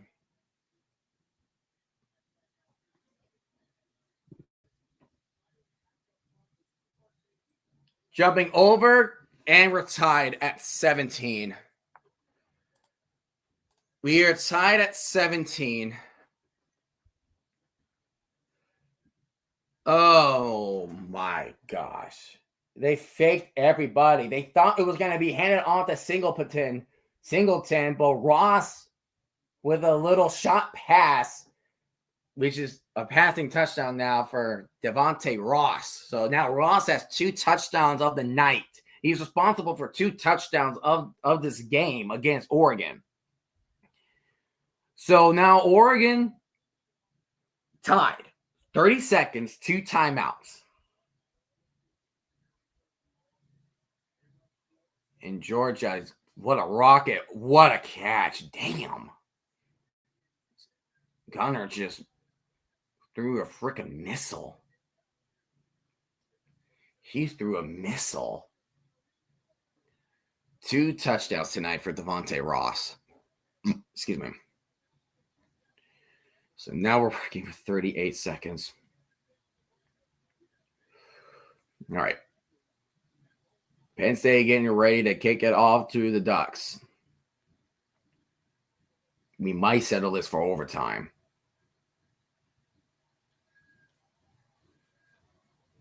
They're going to kick it short, but they're going to call for a fair catch. 30 seconds. Oregon will have it at the 25. So Oregon will have 30 seconds to try to attempt field goal range and win the game. They're going to try to attempt.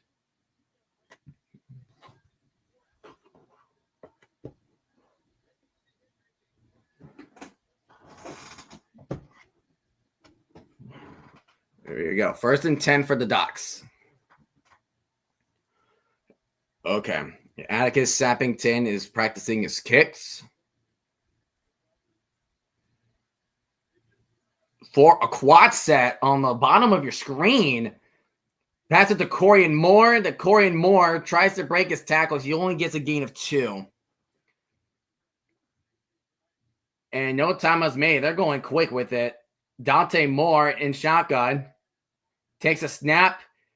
And he's going to go a little deep left side. Kenyon Sadiq almost makes a contested catch with 10 seconds remaining. And, oh, no. Looks like Kenyon Sadiq might be hurt. He may be hurt. It was too high for Sadiq to catch. Way too freaking high for him. Oh, that's not good for him. He's a great asset to the offense. We cannot lose him. It looks like we got to deal without him for the game. Damn it. Dante Moore, 10 seconds remaining. He's going to hand this off to Jaden Lamar. We will not get it. So, ladies and gentlemen,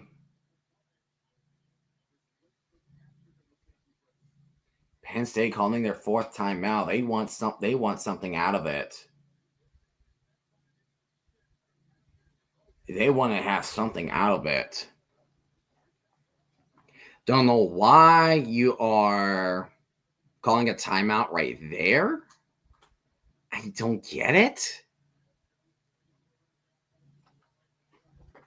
I don't know why you're calling a timeout there. I thought they were gonna run the clock off. That is quite interesting. But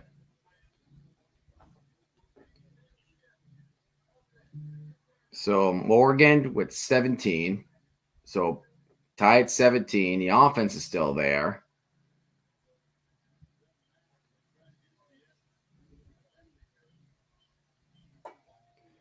Don't know why we're not punting it. I mean, you don't want to give him them the chance. I mean,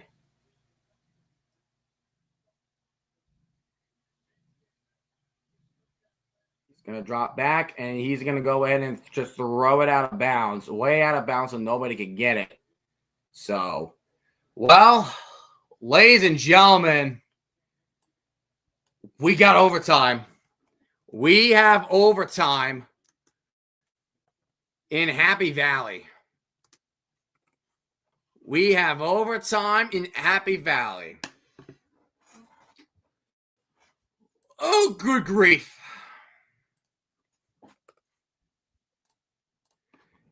This is going to be nightmare fuel.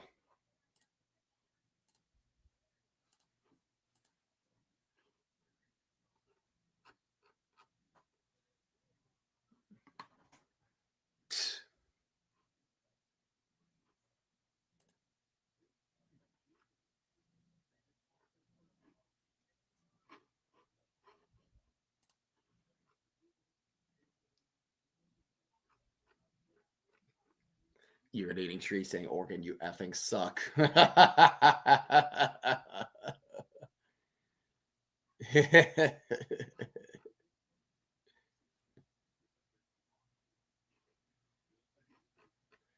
So Oregon is now in freaking overtime. You have to be kidding me. We should have. I like I said, that field goal earlier would have been a lot better. Would have been a lot friggin' better.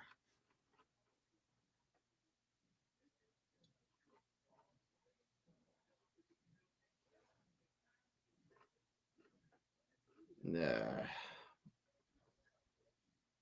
So question is, who gets the ball first? So in case you guys don't know how overtime works, so each team will get a possession of the ball of their opponent's 25-yard line. If it's still tied, then we go to second overtime. It's the same thing, but if you scored a touchdown, that means you need to score a 2-point conversion. If it's still tied, then third overtime and onward, they have to alternate 2-point possessions. So, and this is Dan Laning's first overtime game as a head coach. So Oregon, is it Oregon who gets the ball first? It is Oregon that will get the ball first.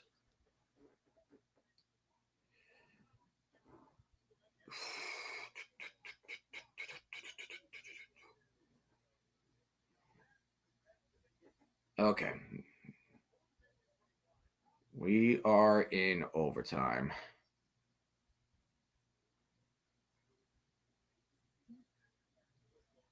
Let's see. Was Oregon's call?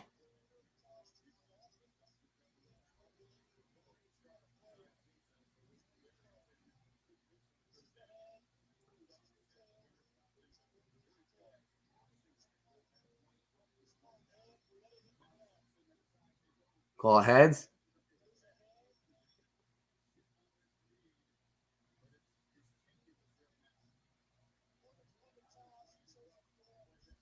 Ooh, okay. Oregon won the toss and they wanted to go on defense. Intriguing. Oregon wanting to go on defense. Okay. Don't know how that will go. Maybe a touchdown from Penn State, probably.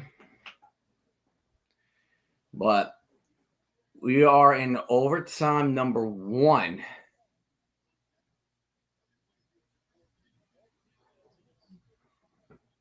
So Penn State will start at Oregon's 25-yard line.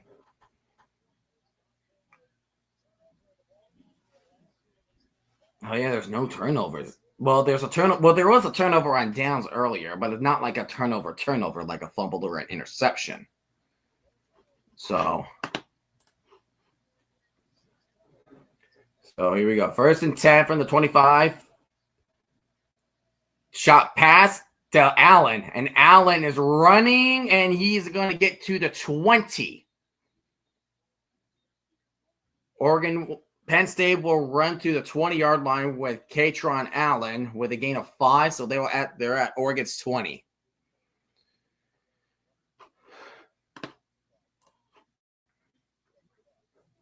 Second down and 5 now for Penn State.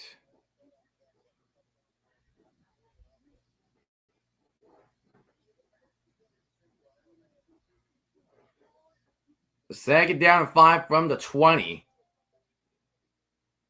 Pena going with end around option. They just let him free.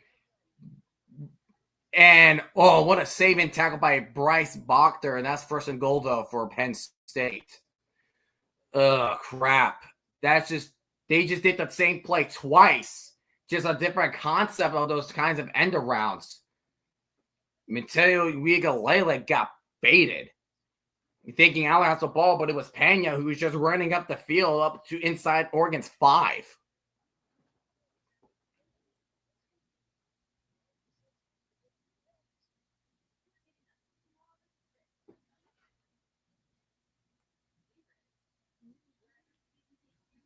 So at the 4, 1st and goal. Handing off to Allen, and Allen will run in. That is touchdown Penn State. God damn it.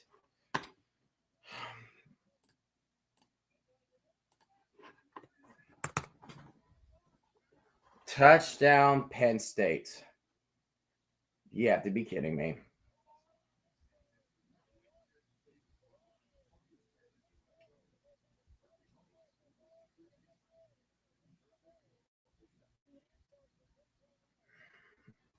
My goodness. Oregon was up by 2 possessions, and now Oregon is choking it. Oh, that's just not good. 24-17. So Oregon will have a shot. If they don't get a touchdown, that is going to be game over for the Ducks. That will be game over for Oregon. So Dante Moore warming up on the sidelines, and he will get his chance. He will get his chance.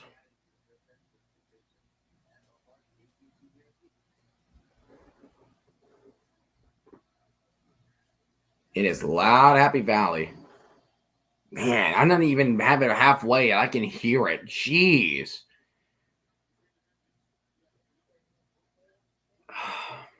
Jordan Davis and De'Aaron Hill are in the backfield. There's Kenyon Sadiq. He's now back on the field. Okay, so that's a good thing, I would say. Handing off to De'Aaron Hill, and Hill will run left side. Tries to break tackles, but he will only get to the 3. He will only get a gain of 3 at the 22. So 2nd down and 7 for Oregon.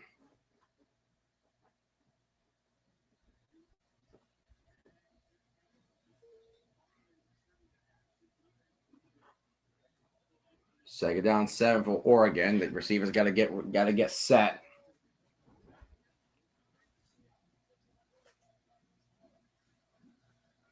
See.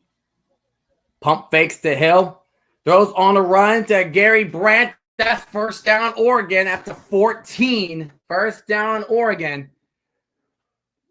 Ooh, a throw on the run as he was getting pressured. They fake going left, but he throws on the run to his right. Yeah, that is enough for the 1st down for Oregon.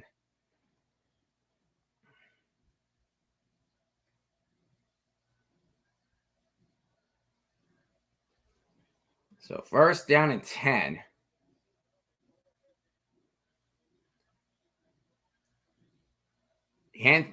Bot snap! Oh no!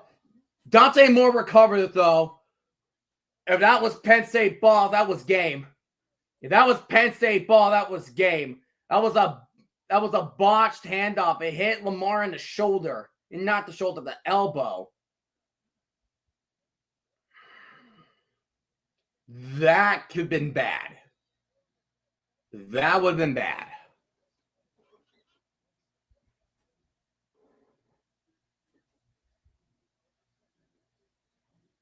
Empty backfield now.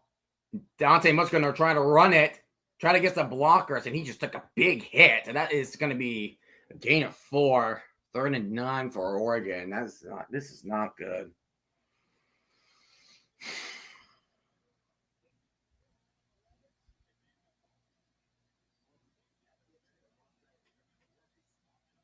He took a big hit. Damn. 3rd and 8. We only have 2 more chances here.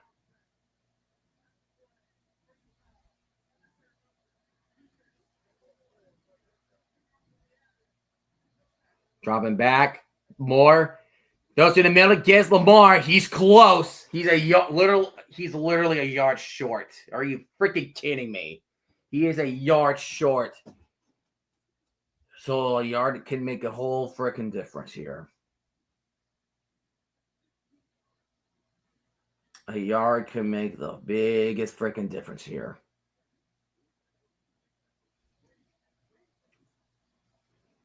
They can make a whole damn difference.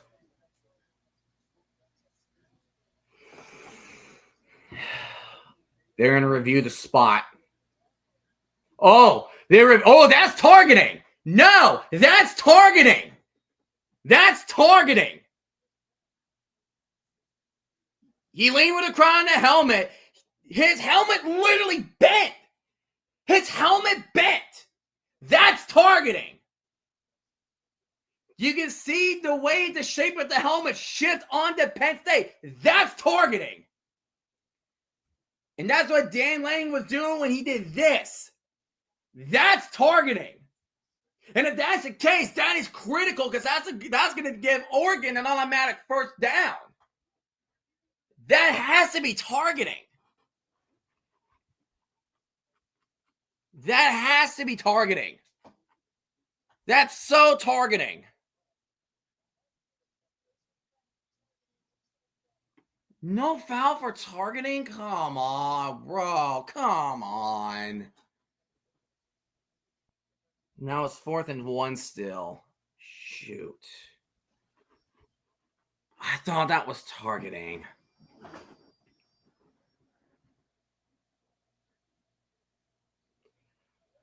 But here we go. If we get a false start, that's done. That's done so. 1 yard can make a whole difference. A whole damn difference. Jordan Davis in motion. Davis in motion. Here we go. Here's the snap. Moore's going to run it. He gets the 1st. He gets to the 3. He gets to the 3, which is enough.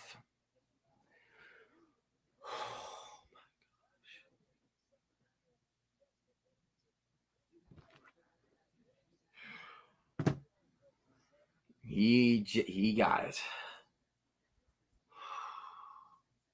So when we get to second overtime, then that means Oregon gets the ball, then Penn State, because it's like an A-B-B-A order every 2 overtimes.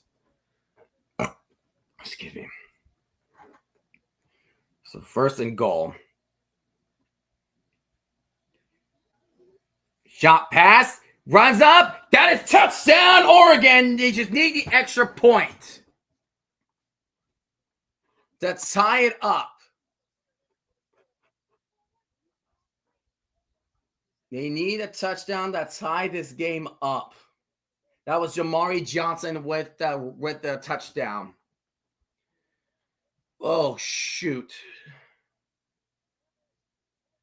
I almost costed that play. That almost a cost, but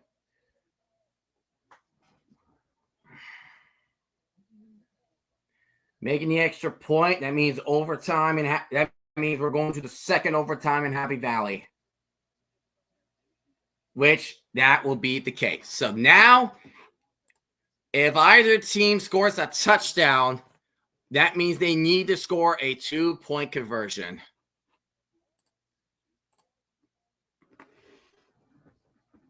It means a 2-point conversion is in the process.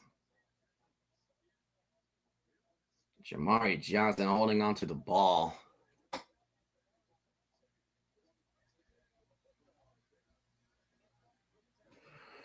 So Oregon will have the ball at second overtime first, and then Penn State will get it back.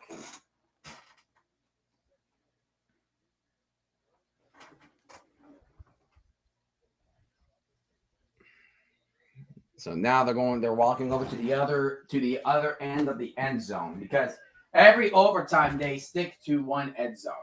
And then at the other overtime, they're going to walk to the other. But overtime number 2.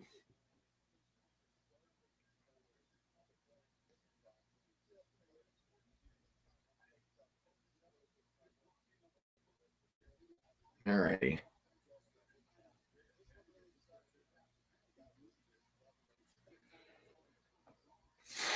Oh my goodness, this is intense.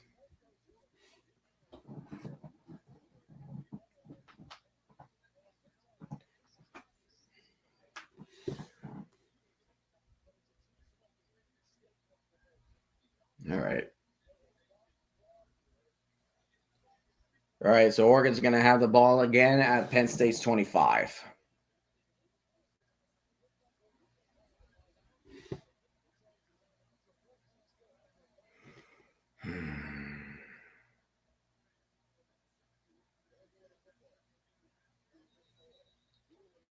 All righty, first down and 10 for the mighty Oregon Ducks.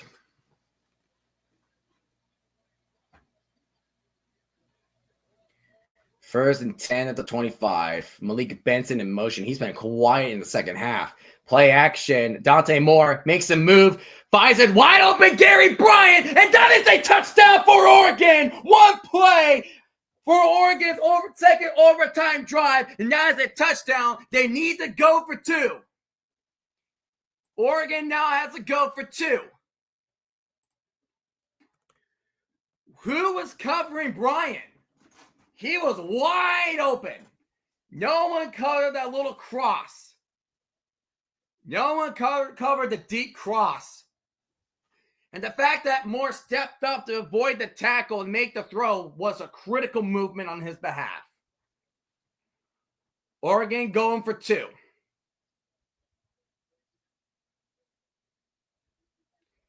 So Oregon now goes for 2.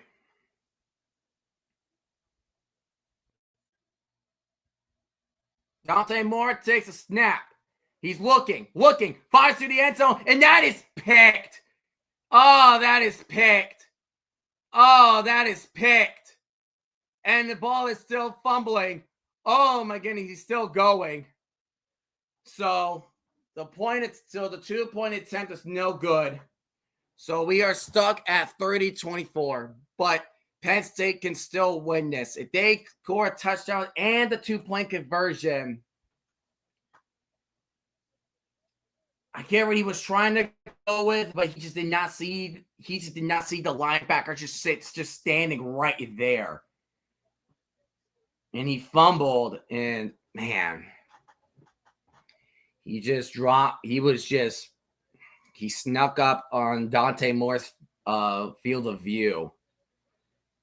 So Penn State will get it in their own 25, Oregon 25. They're down by 6 now.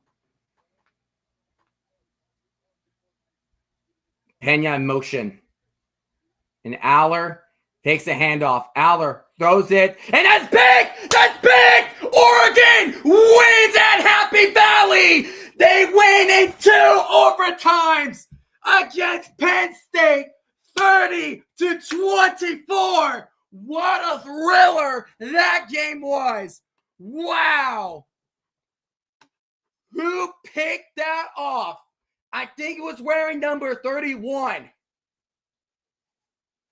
Holy cow. No team never had a turnover until that critical point. That was Dylan Thieneman with the game-sealing interception. And Oregon stays undefeated, shocks Penn State at not only at Happy Valley, but also at Whiteout Night. Holy cow. That was a roller coaster of a game. Dan Lanning went for it 7 times on 4th downs. And Oregon was up by 14. 17-3. Went to overtime. And this is Dan Lanning's first win against an AP top 5 opponent on the road. Dan Lanning must be really proud of his guys.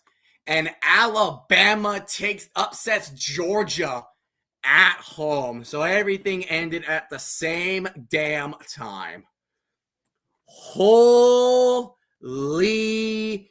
Excuse my language. Holy shit. Wow.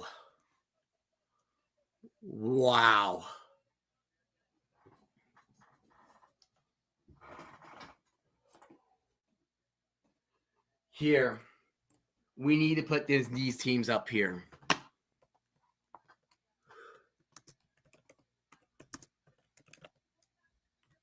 Oregon was choking, and Penn State instead choked.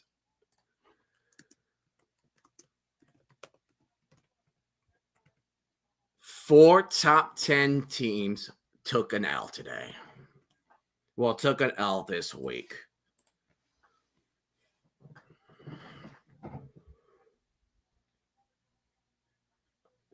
What a game. What a damn game. Oregon got over the hump.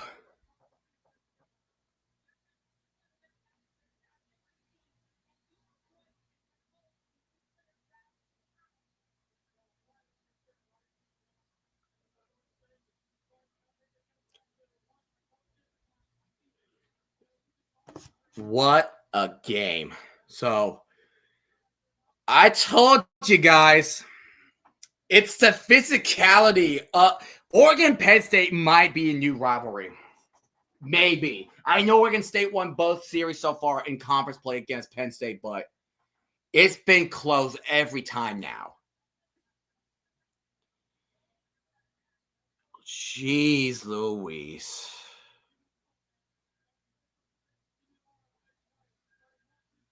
Wow.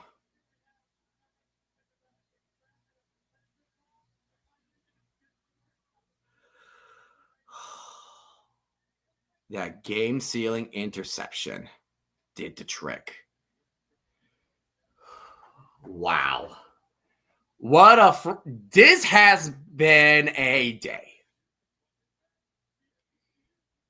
4 teams in the top 25, in the top 10 lost.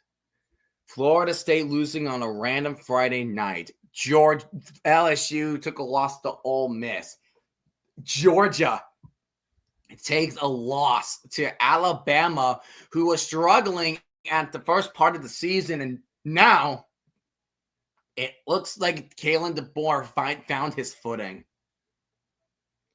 And Oregon beats Penn State on Whiteout Night at Happy Valley.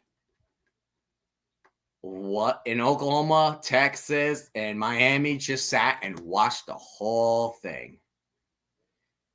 Only 3 top 10 teams win, and 4 of them lost. What is the ranking going to be? Oregon could freaking shoot themselves to number freaking 3. They could be at 3rd. This is how insane this is. But anyways, what a game this was. That was shocker. I hope you guys have yourself a great day. and we will stream Monday Night Football, Jets, Dolphins. And, of course, Thomas from earlier today will join us as he cover his Bengals. Thank you guys so much for joining, and I hope you guys have a great rest of your night.